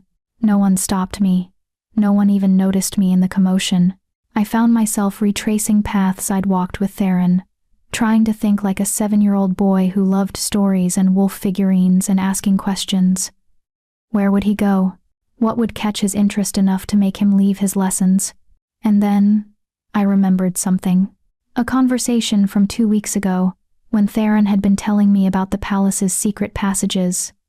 Old smuggler's routes, from when the palace had been a fortress during the border wars. He'd been fascinated by them, had begged his father to show him, but Alex had said they were too dangerous, that they were sealed off. But what if they weren't? I ran toward the older section of the palace, the parts that predated the current structure. Down forgotten corridors, past locked doors, until I found what I was looking for, a section of wall that looked solid, but had a slight gap at the bottom, barely noticeable unless you were looking for it. I pushed, and the wall gave way with a grinding sound, revealing a narrow passage beyond. Theron? I called into the darkness. No response. I should go get help. Should tell the guards what I'd found. But that would take time, and if Theron was down here, hurt, or lost, or worse. I grabbed a lamp from a nearby sconce and stepped into the passage. The air was cold and stale, the passage twisting down into darkness. I moved as quickly as I dared, calling Theron's name, praying I'd hear his voice respond. Then I heard it. A small, frightened whimper. Theron. I ran toward the sound, the lamp swinging wildly, throwing grotesque shadows on the stone walls. I found him huddled in a widening of the passage, his arms wrapped around his knees, his face streaked with tears. His shirt was torn, and there was blood on his hands. Katherine, he sobbed, and I dropped to my knees beside him. I'm here. You're safe now. What happened? A man he told me he'd show me the secret passages. Said it was okay, that Papa had given permission. Theron's voice broke. But then he locked me down here. Said I deserved to know what darkness felt like. That shifters who couldn't shift were worthless anyway. Rage, pure and incandescent, flooded through me. Who was the man? I don't know. I'd never seen him before. He had dark hair with silver in it, and he smelled mean. Lord Brennan. It had to be. Can you walk? I asked, forcing my voice to stay calm. I think so. I tried to get out, but the walls, they all look the same, and I got lost, and then I fell and... He looked at his bloodied palms. I hurt my hands on the stones. It's okay. I'll get you out. I helped him to his feet, noting the way he favored his left ankle. Can you put weight on that foot? He tried and winced. It hurts. Of course it did. Probably twisted when he fell. I looked at the passage stretching back the way I'd come, then at Theron's tear-stained face. He was too big for me to carry easily, but I'd manage. I had to. All right, climb on my back, hold on tight. But you're human, I know. But I'm also stubborn. Now climb on before I change my mind. He wrapped his arms around my neck, his legs around my waist, and I stood slowly, adjusting to his weight. He was heavier than I'd expected, and the return journey was going to be brutal. But I'd jumped into a river for him once before.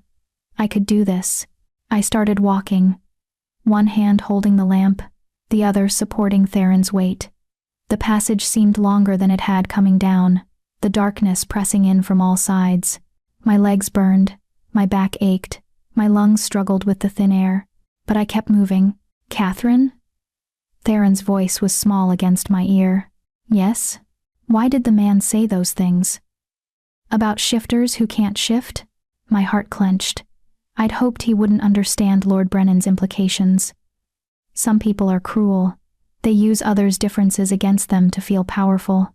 But I can shift. I just haven't yet because I'm young. Papa says it'll happen when I'm ready.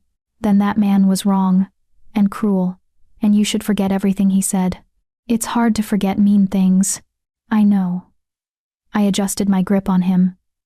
But you're strong. Brave. I wasn't afraid at first. The man seemed nice. That's how the cruel ones work. They seem nice until they have you where they want you. I could see light ahead, the opening I'd come through. But you're safe now, and your father is going to make sure that man never hurts anyone again. We emerged from the passage into the corridor, and I had to stop, my legs shaking from exertion. I lowered Theron carefully to the ground just as running footsteps thundered toward us. Alex appeared around the corner, flanked by guards, his face a mask of barely controlled terror. When he saw Theron, something in his expression cracked completely. "Papa!" Theron cried. And despite his injured ankle, he limped toward his father. Alex caught him, sank to his knees, crushed his son against his chest with a ferocity that spoke of a parent's worst nightmare barely averted. I saw his shoulders shaking, saw the way his hands trembled as he held Theron, and had to look away from the raw emotion on his face. "You're all right," Alex was murmuring, his voice rough. "You're safe. He pulled back, took in Theron's injuries, the torn shirt, the bloodied hands, and his expression went deadly cold. "Who did this?" "A man. He locked me in the passages, but Katherine found me. She carried me out, even though I'm too heavy and she's human," and Theron's words tumbled over each other. Alex's eyes snapped to me, and I saw a dozen emotions flicker across his face too quickly to catalog. Then he stood, still holding Theron, and moved toward me. "You went into the passages alone," he said quietly. "Yes. They're unstable. Parts have collapsed. You could have died. But I didn't, and neither did he." He stared at me, and I watched him struggle with something: anger that I'd risked myself, gratitude that I'd found his son, fear over what could have happened. "You saved him," he finally said. "Again. He's my friend. What else would I have done? Most people would have fetched the guards, waited for someone qualified. Most people aren't desperate, and they don't understand what it's like to be trapped in darkness by someone who wants to hurt you." I met his eyes. "I do." Understanding dawned in his expression, the recognition that my willingness to go into those passages alone came from my own experiences with cruelty, with being made to feel worthless. "Your Majesty." One of the guards cleared his throat. "The prince needs the healers." "Yes."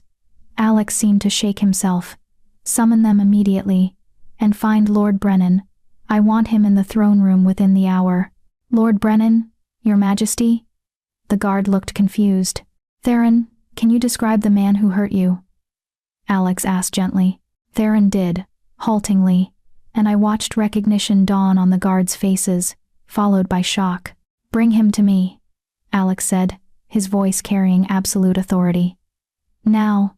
The guards scattered, and Alex looked back at me. "Come with us, please, I need." He stopped, swallowed hard. "I need you there."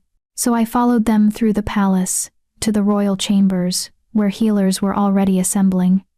I stood in the corner while they examined Theron, cleaned his wounds, wrapped his sprained ankle, watched Alex refuse to leave his son's side, holding Theron's hand through every painful moment. And when the healers finally declared Theron would be fine, just needed rest and time to heal, I saw Alex's control finally shatter. He pressed his forehead to his son's and breathed like a man who'd been drowning and had just broken the surface. "Papa, don't cry," Theron said, though his own voice was thick with tears. "I'm okay now.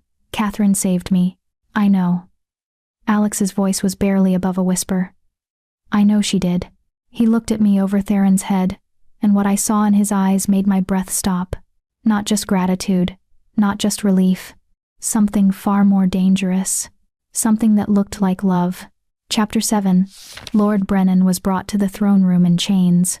I stood in the gallery, with the other witnesses, nobles summoned by royal decree, guards who'd been part of the search, servants who'd heard the commotion, everyone who needed to see what happened when you threatened the heir to the throne. Alex sat on the throne in full royal regalia. The black and silver coat that marked his station. The crown that caught the light like captured stars. He looked every inch the king, cold and remote, and absolutely merciless. Theron stood beside him, his ankle wrapped, his small hand clasped in his father's. Alex had insisted on it, despite the healer's protests that Theron should rest. He needs to see this, Alex had said quietly. He needs to understand that actions have consequences, even for the powerful. Lord Brennan was forced to his knees before the throne. His expensive clothes were rumpled, his hair disheveled, but his expression remained defiant. Lord Brennan. Alex's voice carried through the throne room, cold as winter frost. You stand accused of conspiracy to harm the crown prince, of luring him into dangerous passages with false promises, of abandoning him in darkness with the intent to cause suffering or death. How do you answer these charges? I answer that they're fabrications, Brennan said, his voice steady. The word of a frightened child against that of a lord who has served this kingdom for 30 years. The boy was exploring on his own and got lost. I had nothing to do with it. Theron, Alex said gently, looking down at his son. Do you recognize this man? Theron stepped forward, his young face serious. Yes, Papa. He's the one who told me he'd show me the passages, who said you'd given permission. You're certain? Yes. Theron's voice didn't waver. I remember his smell, and his voice, and the way his eyes looked when he locked the door. Brennan's jaw tightened. The child is confused, traumatized. Children make poor witnesses. Perhaps, Alex said, but we have other evidence. Guards found the passage door unlocked with your personal seal on the lock mechanism. Care to explain how that seal came to be there if you had nothing to do with my son's disappearance? Brennan's face paled slightly, but he recovered quickly. My seal was stolen weeks ago. I reported it to the palace administrator. Interesting. Because I just checked with the administrator, and no such report exists. Alex leaned forward slightly. Want to try again? Silence stretched through the throne room. I watched Brennan's expression shift, calculation flickering behind his eyes as he weighed his options. Even if I had something to do with the boy's little adventure, he said carefully. No real harm was done. He was found. He's safe. Surely that warrants mercy rather than... Mercy? Alex's voice was soft, deadly. You want me to show you mercy? You, who terrorized my 7-year-old son, who told him he was worthless, who left him in darkness to suffer. He stood, and even from the gallery I could feel the power radiating from him. Tell me, Lord Brennan, why did you do it? I don't. The truth. Alex descended the steps toward where Brennan knelt. I'll know if you're lying, and if you lie to me now, your punishment will be far worse than anything you're imagining. Brennan stared up at the king, and I saw the moment he realized he'd lost. That whatever game he'd been playing was over. Because you're weak, he said. And there was venom in his voice now. Because you favor humans over your own kind. Because you keep that girl here, flaunting her in our faces, treating her like she's worthy of... He stopped himself, but the damage was done. Like she's worthy of what? Alex's voice was dangerously quiet. Of your attention, your protection. Your Brennan's lip curled. Everyone knows what she is to you. Everyone sees how you look at her, how you indulge her presence, how you let her corrupt your son with her human sympathies. You're making us all weak. Making the kingdom vulnerable. And I thought if the boy learned early what happens to those who can't shift, who can't protect themselves. Enough. Alex's command cracked through the room like a whip. You hurt my son to punish me for caring about a human woman. That's what this was about. Petty cruelty disguised as political ideology. It's not petty to preserve our way of life, to protect our superiority. Brennan was on his feet now, despite the guards' attempts to restrain him. Your father would be ashamed of what you've become. Soft. Compromised. Led around by your... Alex moved faster than should have been possible, his hand closing around Brennan's throat, lifting him off the ground. For a moment, I thought he might actually kill him, might let his rage overcome his control. But then Theron's small voice cut through the tension. Papa, don't.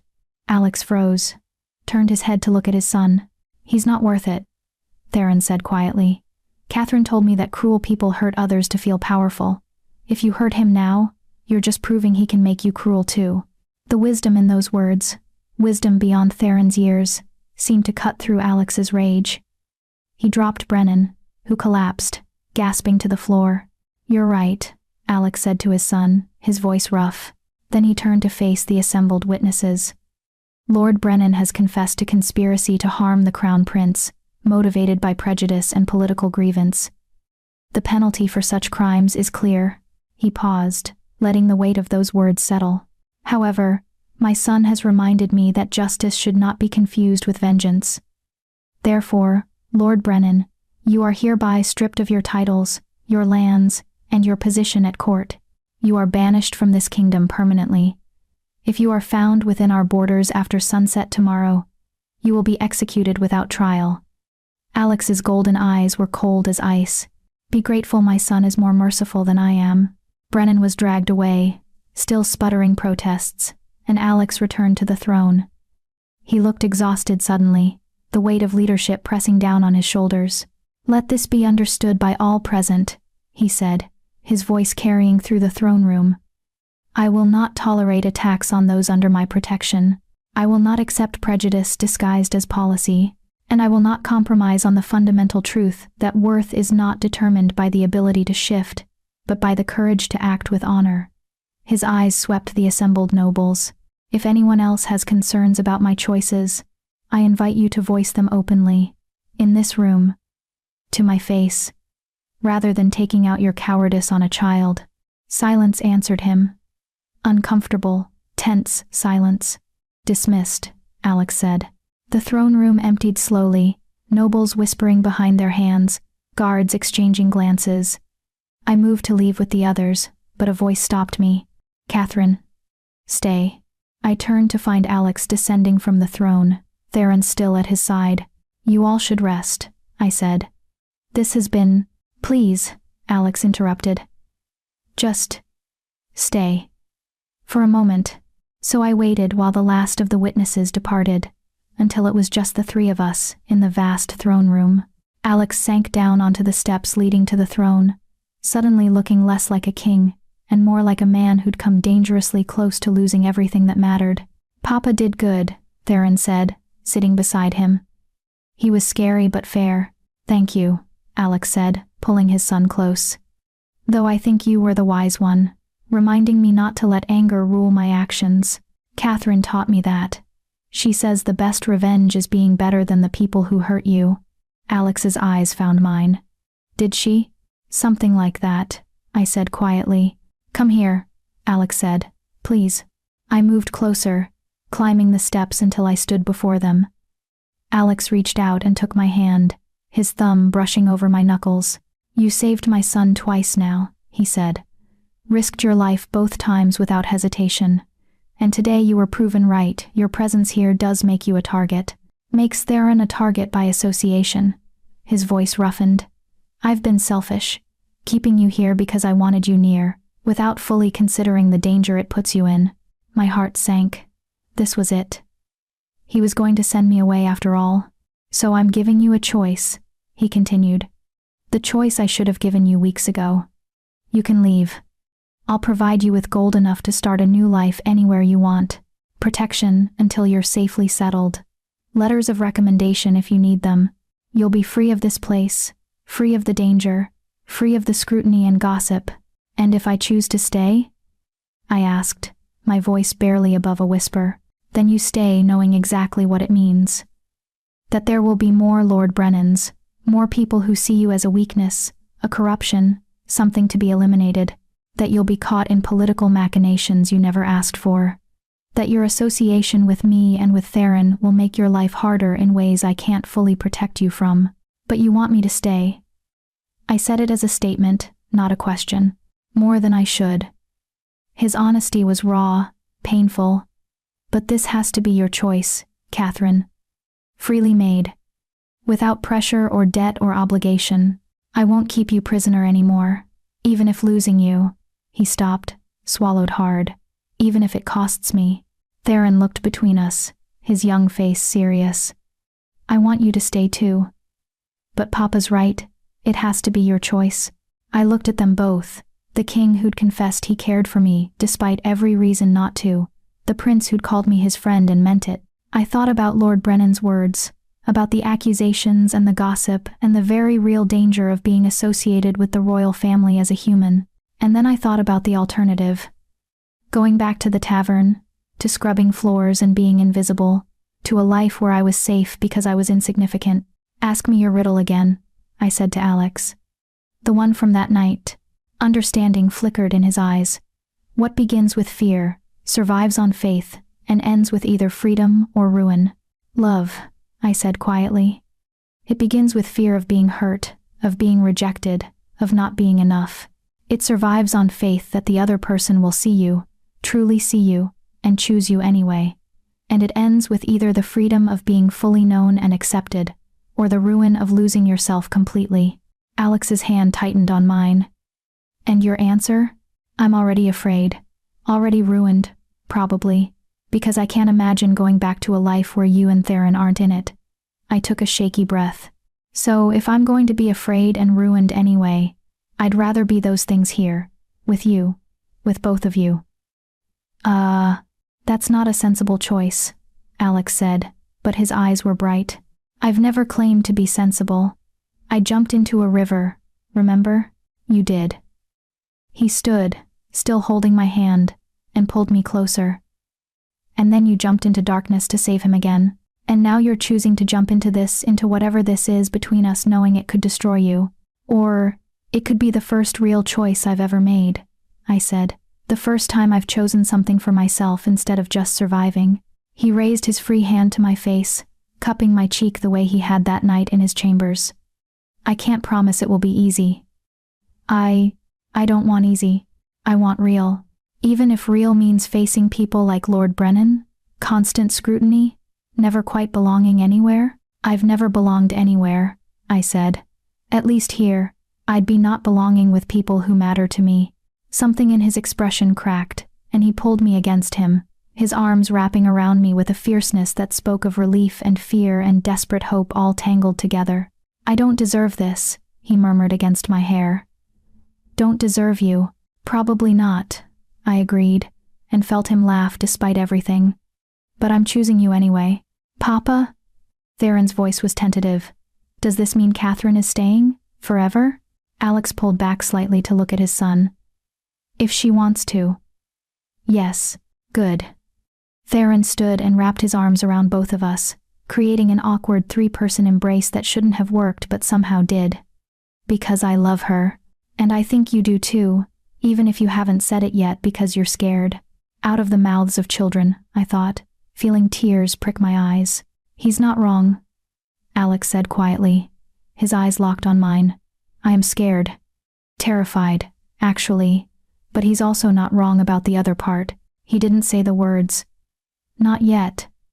But I saw them in his eyes, in the way he held me, in the choice he was making to let me stay despite the danger, and I realized that was enough. For now, it was enough.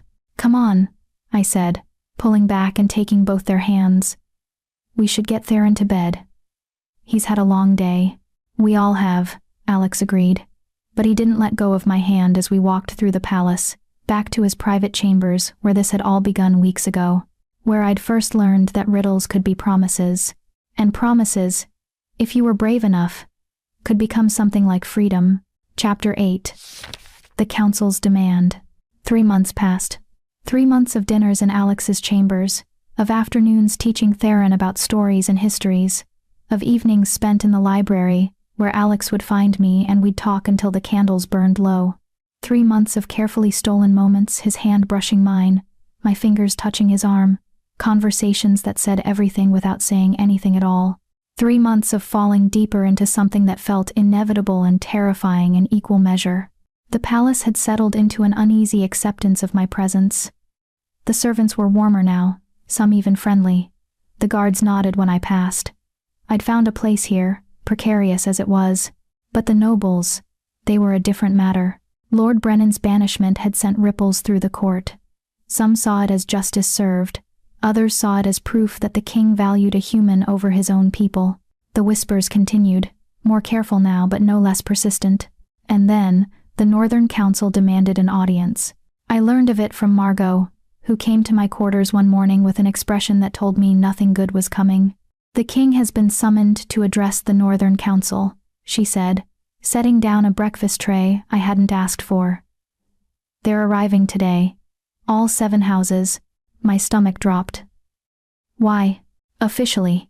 To discuss trade agreements and border disputes." Margot's voice was careful. "Unofficially. To pressure him about you. Me. You're becoming a symbol, girl. Whether you intended to or not." She sat down across from me, abandoning pretense. "The conservative houses see you as everything wrong with the king's policies. They're going to demand he send you away. And if he refuses..." "What?"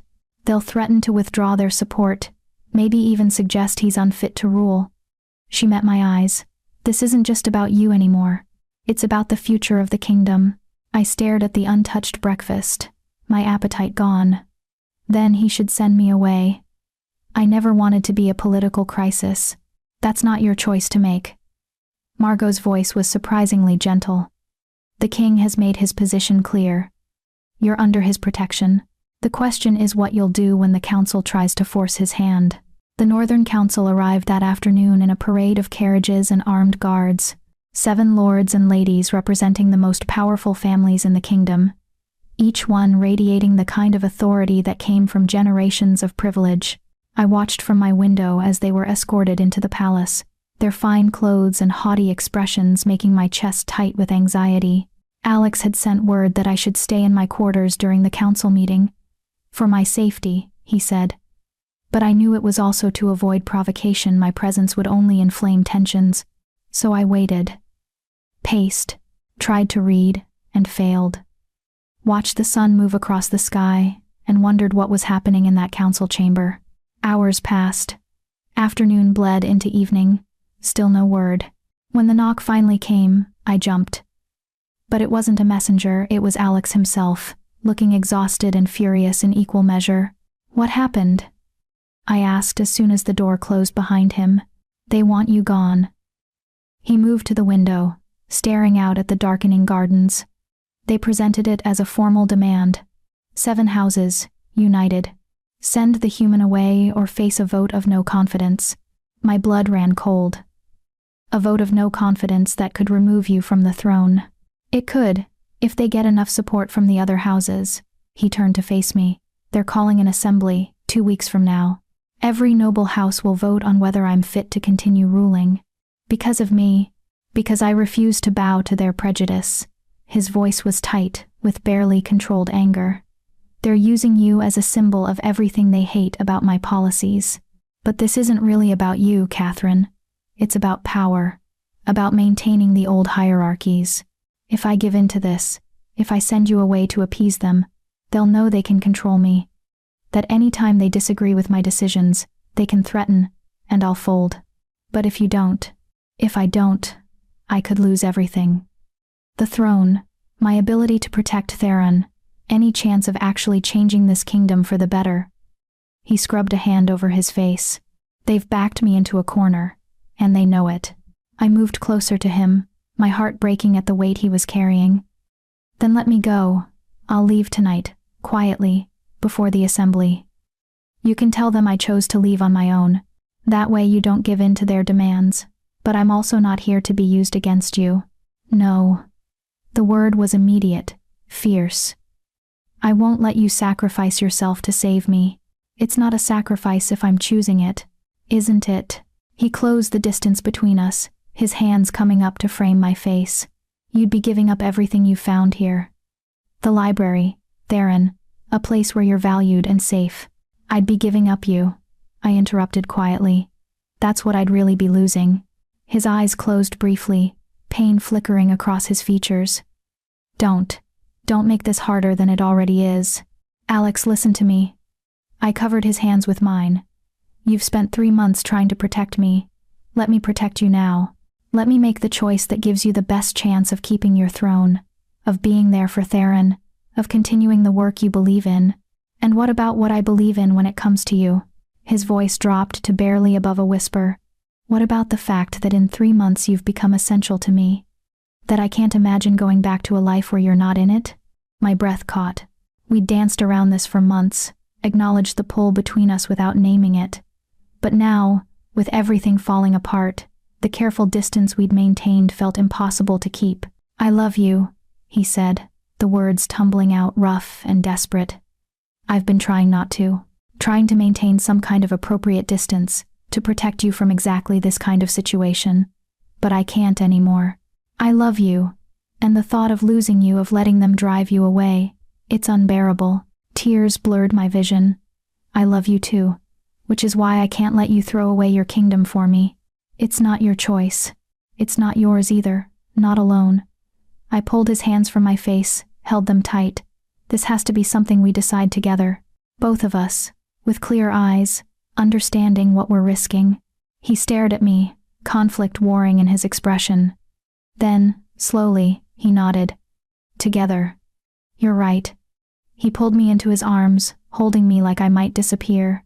I need time to think, to figure out if there's a way through this that doesn't end with me losing everything that matters.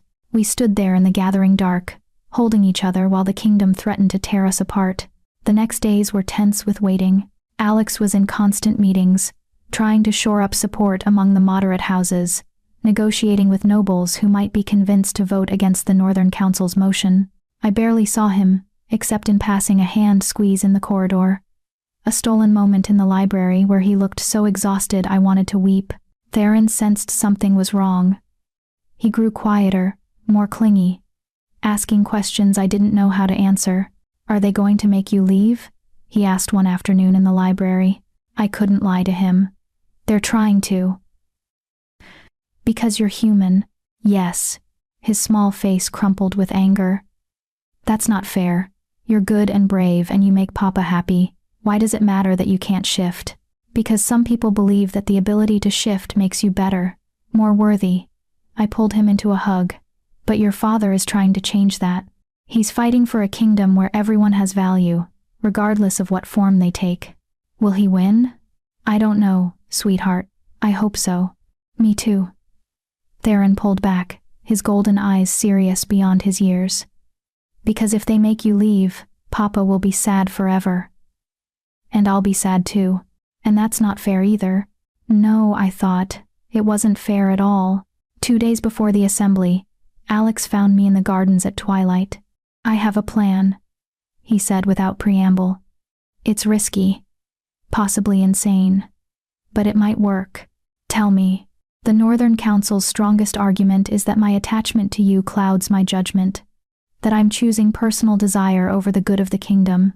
He took my hands. But what if I could prove that my feelings for you actually make me a better ruler? That having someone who challenges me, who sees beyond the crown to the man underneath, makes me more capable, not less. How would you prove that? By making you my wife. The world tilted. What? Marry me. Publicly. Before the assembly. Make you not just someone I'm protecting, but the queen consort. Someone with actual political standing, whose presence at my side is a choice I'm making for the kingdom, not in spite of it. I stared at him, my mind reeling. Alex, that would cause even more outrage. A human queen? That's never been done. Exactly. His eyes were bright with desperate hope. It's unprecedented.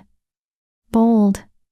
It makes a statement about what kind of kingdom we're going to be, and it removes the argument that you're just a distraction or a weakness. You'd be my partner, my equal, someone I chose to help me rule. The council would never accept it. They don't have to accept it. They just have to recognize that it's within my rights as king. And once we're married, they can't demand I send you away without essentially demanding I dissolve my own marriage, which would be an even bigger scandal than a human queen. He pulled me closer. It's a gamble. It might backfire spectacularly, but it's the only move I can see that doesn't end with me losing you. My heart was hammering so hard I could barely think. This isn't how proposals are supposed to go. I know. And you deserve better, deserve romance and time and a choice that isn't made under pressure. His voice roughened. But I'm asking anyway, not just as a political strategy, though that's part of it, but because I want you as my wife. Want to wake up next to you every morning, face whatever comes with you at my side, build a life and a kingdom that's worthy of the faith you've shown in me. Alex. You can say no, he interrupted. If this is too much, too fast, too dangerous, I'll understand. I'll find another way. Even if it means... He stopped, swallowed hard. Even if it means letting you go.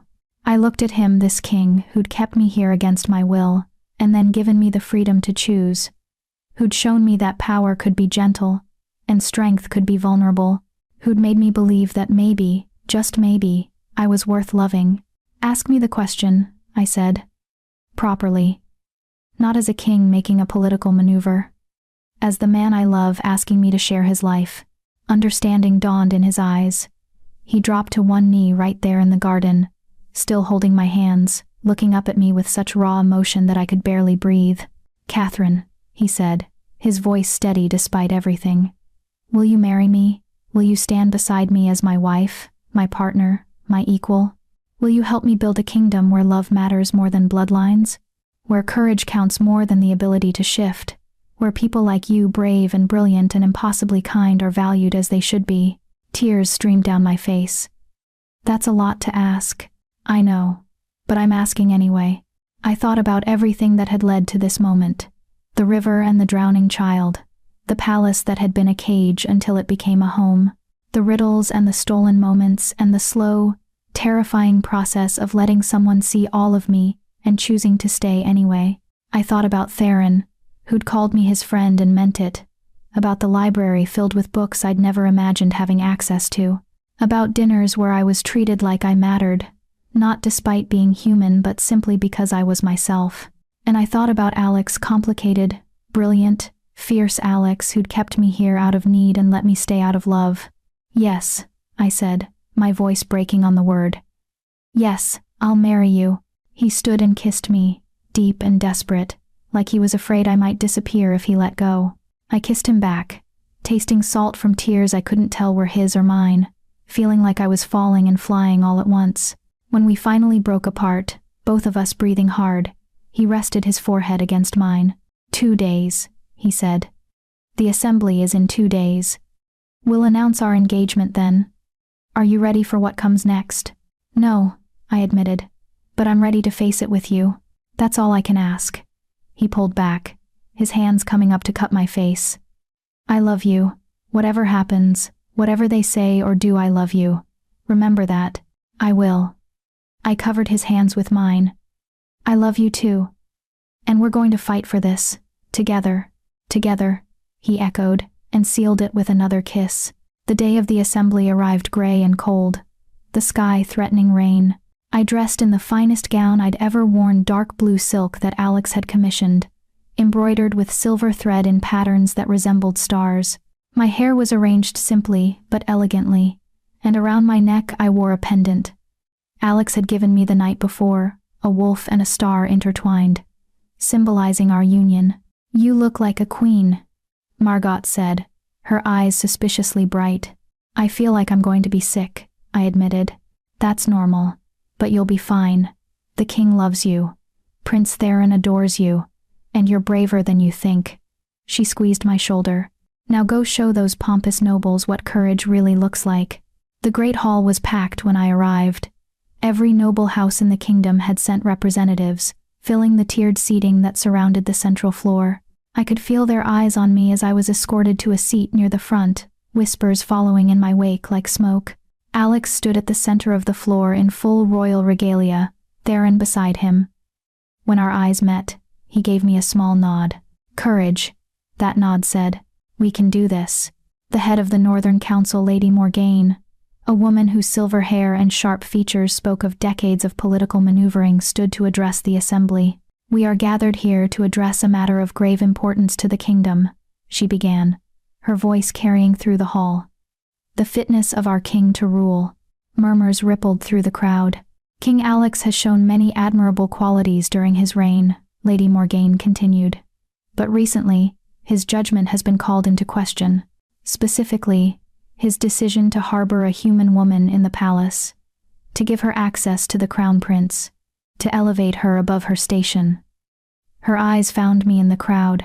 "This woman, Katherine, represents a dangerous precedent.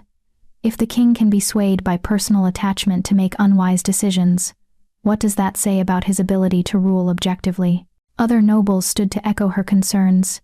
How my presence undermined shifter superiority. How Alex's policies favoring humans threatened their way of life. How a king who couldn't maintain proper boundaries wasn't fit to lead. I sat through it all, my hands clenched in my lap, fighting the urge to run. This was worse than I'd imagined, not just prejudice, but genuine fear that everything they believed about the world was being threatened.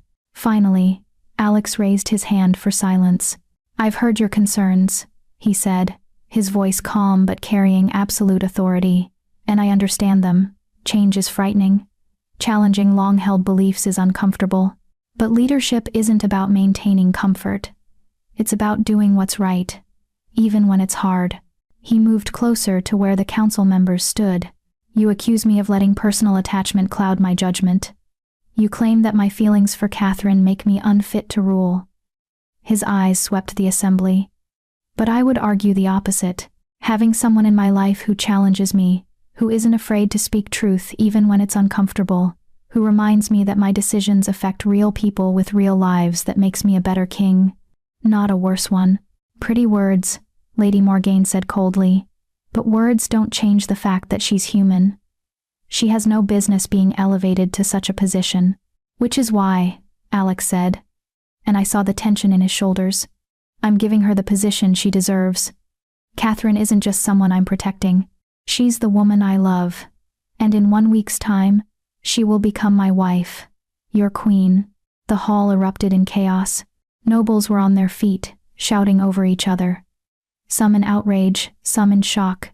A few blessed them in what sounded like approval. The noise was deafening. Lady Morgaine's face had gone white with fury. "You cannot be serious.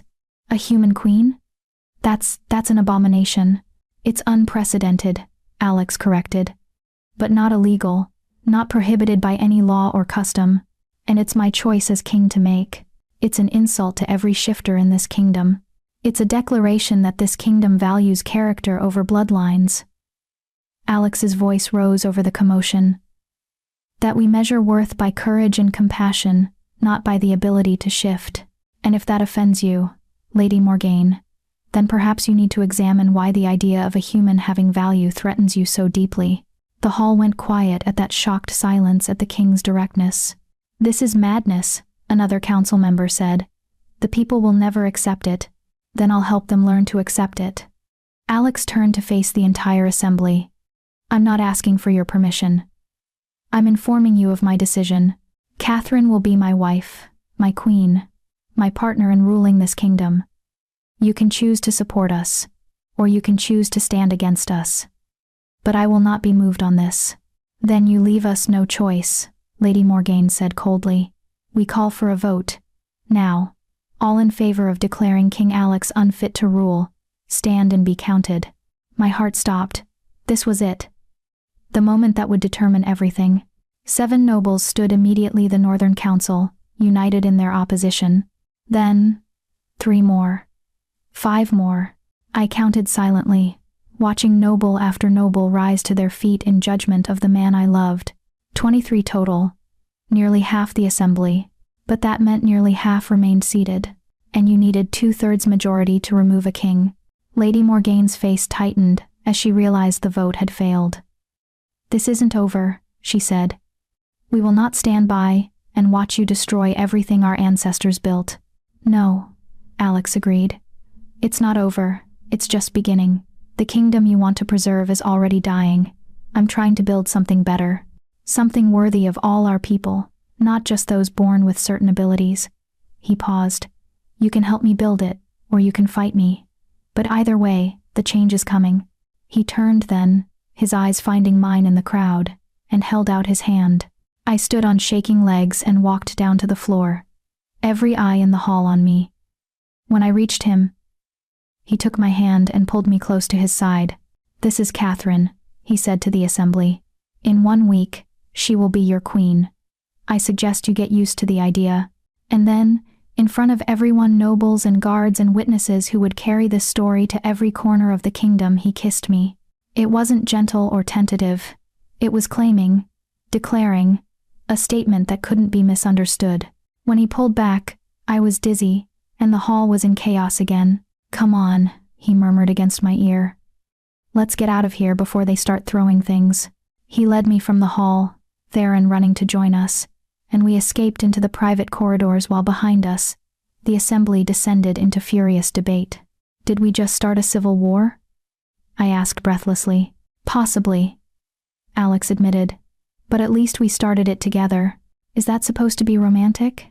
A little bit. Despite everything, I laughed. And he laughed too, and Theron joined in, and for a moment we were just 3 people who loved each other, facing an uncertain future but facing it as a family. Whatever came next, riots or acceptance, triumph or ruin, at least we'd chosen it freely. At least we'd chosen each other. And that, I was learning, was its own kind of victory. Epilogue. The promise kept. 1 year later. The chambers were quiet in the early morning light, that stolen hour before the palace fully woke. And duty called us back to the endless work of ruling a kingdom in transition. I lay in bed, watching Alex sleep beside me, his face relaxed in a way it never was during waking hours. Even in sleep, his hand was curled around mine, as if he needed the physical reminder that I was still here, still real, still his. The wedding had happened as promised, 1 week after the assembly. It had been smaller than a royal wedding should have been. Many of the noble houses had boycotted in protest, but the ones who came had come with genuine support, and the common people who'd lined the streets had cheered with a fervor that had brought tears to my eyes. The years since had been hard, harder than either of us had anticipated. 3 noble houses had withdrawn from court entirely, taking their resources and influence with them. There had been protests in the northern territories, calls for Alex to abdicate, whispers of rebellion that kept his military advisors up at night. But there had been victories too. New laws protecting human workers, educational reforms allowing human children access to schools previously reserved for shifters, trade agreements with kingdoms that had been watching Alex's progressive policies with interest, and slowly, grudgingly, some acceptance. Not from everyone, never from everyone, but from enough people that the tide was starting to turn. Alex's eyes opened, finding me watching him, and a smile curved his lips. Good morning, my queen. Good morning, my king. I traced the line of his jaw. Did you sleep well? Better than I have in weeks. He pulled me closer, burying his face in my hair. The trade summit went well yesterday. 3 more kingdoms agreed to recognize our marriage. That's progress. It is. He pulled back to look at me.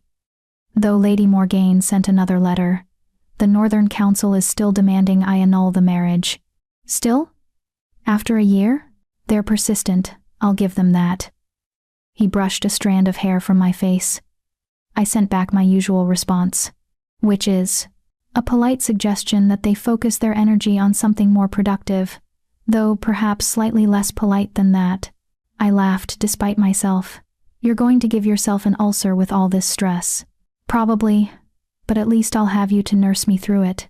Such romantic talk from the Alpha King. I'm full of romance. Just ask Theron, he complains constantly about how sappy I've become. It was true. Theron had grown so much in the past year, shooting up in height and finally beginning to show signs of his wolf emerging. He was still my little friend, still came to the library for stories. But he was also becoming the heir the kingdom needed, brave and thoughtful and remarkably unbothered by the politics swirling around his family. Speaking of Theron, I said, his tutors say he's been asking about succession laws, specifically about whether his future spouse would have to be a shifter. Alex groaned. He's 9 years old. Why is he already thinking about spouses? Because he's watching us, learning what's possible. I poked his chest gently. You started a revolution, remember? You can't be surprised when your son wants to continue it. I suppose not. He captured my hand, brought it to his lips. Do you regret it? Any of this? Regret marrying you? Never. I paused. Though I do sometimes miss when people weren't analyzing my every move for political implications. Last week someone wrote a treatise about the symbolism of me wearing blue to the harvest festival. What was the conclusion? That I was either subtly supporting the maritime territories or making a statement about human melancholy. The author couldn't decide which. People have too much time on their hands. People are trying to understand a world that's changing faster than they're comfortable with. We're the face of that change. I shifted to prop myself up on one elbow. But you asked if I regret it. I don't. Even with the scrutiny and the politics and Lady Morgaine's monthly letters demanding my banishment. Monthly? I thought she was down to quarterly. She sent an extra one last week. Apparently, my appearance at the literacy initiative was an affront to proper governance. Alex's expression darkened. She can write all the letters she wants, I interrupted. It doesn't change anything. I'm here. I'm your wife. I'm the queen, whether she likes it or not. I traced patterns on his chest. And more importantly, I'm happy. Are you? Deliriously. He rolled to pin me beneath him, his weight comfortable and familiar. Even when the kingdom is in chaos and half the nobles hate me and I spend most of my time in meetings trying to hold everything together. He kissed me softly. Even then, I come back here to you, and everything makes sense. That's the lack of sleep talking. That's the truth talking. He kissed me again. Deeper this time. I love you. More than I thought possible. You saved my son's life. And then you saved mine. I just jumped into a river. You jumped into so much more than that. His voice went rough. You jumped into a life that wasn't easy, into a position you never wanted, into loving someone who came with more baggage than any person should have to handle. And you never flinched. Never backed down. Even when it would have been easier to leave. Where else would I go? I asked softly. You're my home now. You and Theron. This impossible life we've built together. He buried his face in my neck, and I felt his shoulders shake with something that might have been laughter or tears or both. We lay there for a while, tangled together, until a knock at the door interrupted us. Papa. Katherine, are you awake? Theron's voice came through the wood. The council's here early. They say it's urgent. Alex sighed against my skin. Of course they do. He raised his voice. Give us 10 minutes, Theron. Okay. Footsteps retreated, and Alex pulled back reluctantly. Duty calls, he said. When doesn't it? We dressed quickly, falling into the routine we'd developed over the past year. He helped me with my laces. I straightened his collar. Small intimacies that grounded us before facing whatever crisis the day would bring. Before we left the chamber, he caught my hand. Wait, I have something for you. He moved to his desk and pulled out a small wooden box I'd never seen before. When he opened it, inside was a carved wolf figurine, its detail exquisite, its eyes inlaid with tiny amber stones. Theron made it, Alex explained.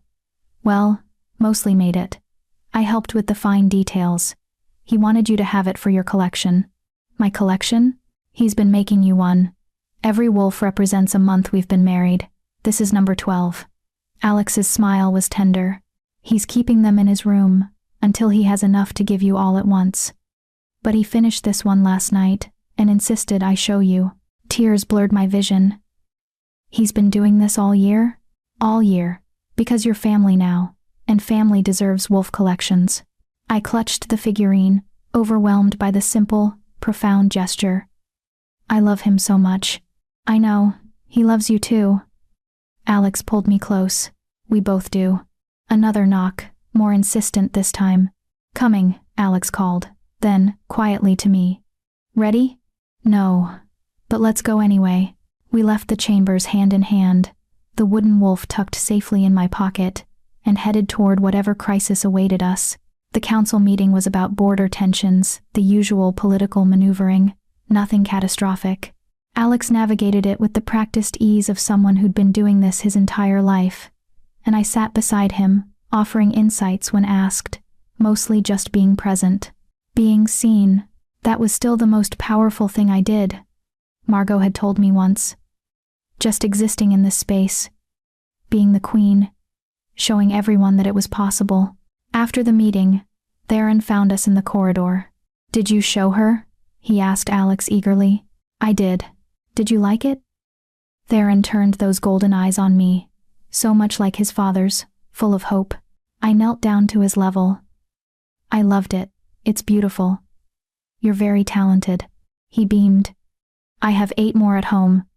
Well, in my room, which is home. You know what I mean." "I do." I pulled him into a hug.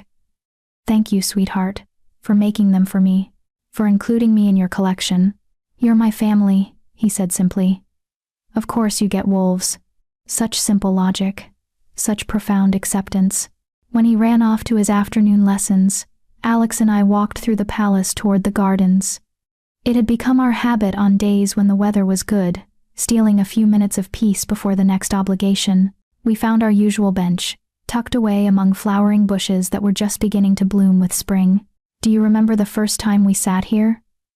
Alex asked. "When I asked you that riddle, what begins with fear, survives on faith, and ends with either freedom or ruin?" I recited. "Of course I remember. You said the answer was love." "It was. It is." He was quiet for a moment, his thumb tracing circles on the back of my hand. "Did we end with freedom or ruin?" I thought about the question. About the year we'd survived, the battles we'd fought, the love we'd built in the midst of chaos. "Both," I said finally. "We're free in ways that matter, free to choose each other, to love openly, to build the life we want rather than the one expected of us. But we're also ruined in the best possible way, ruined for anything less than this, for any love that's safer or easier or more convenient. Ruined for anyone but each other," he agreed. "Exactly." He pulled something from his pocket, a folded piece of paper, worn at the edges as if it had been read many times. "What's that?" "Something I wrote the night before our wedding, when I couldn't sleep, because I was terrified you'd change your mind." He unfolded it carefully. "It's a riddle, one I never gave you because I was afraid of the answer. And now I think I'm ready to hear it." He handed me the paper. I read the words written in his careful script. What starts as debt but becomes choice. What begins in silence but demands a voice. What's given freely yet binds forever. What breaks under pressure but never severs.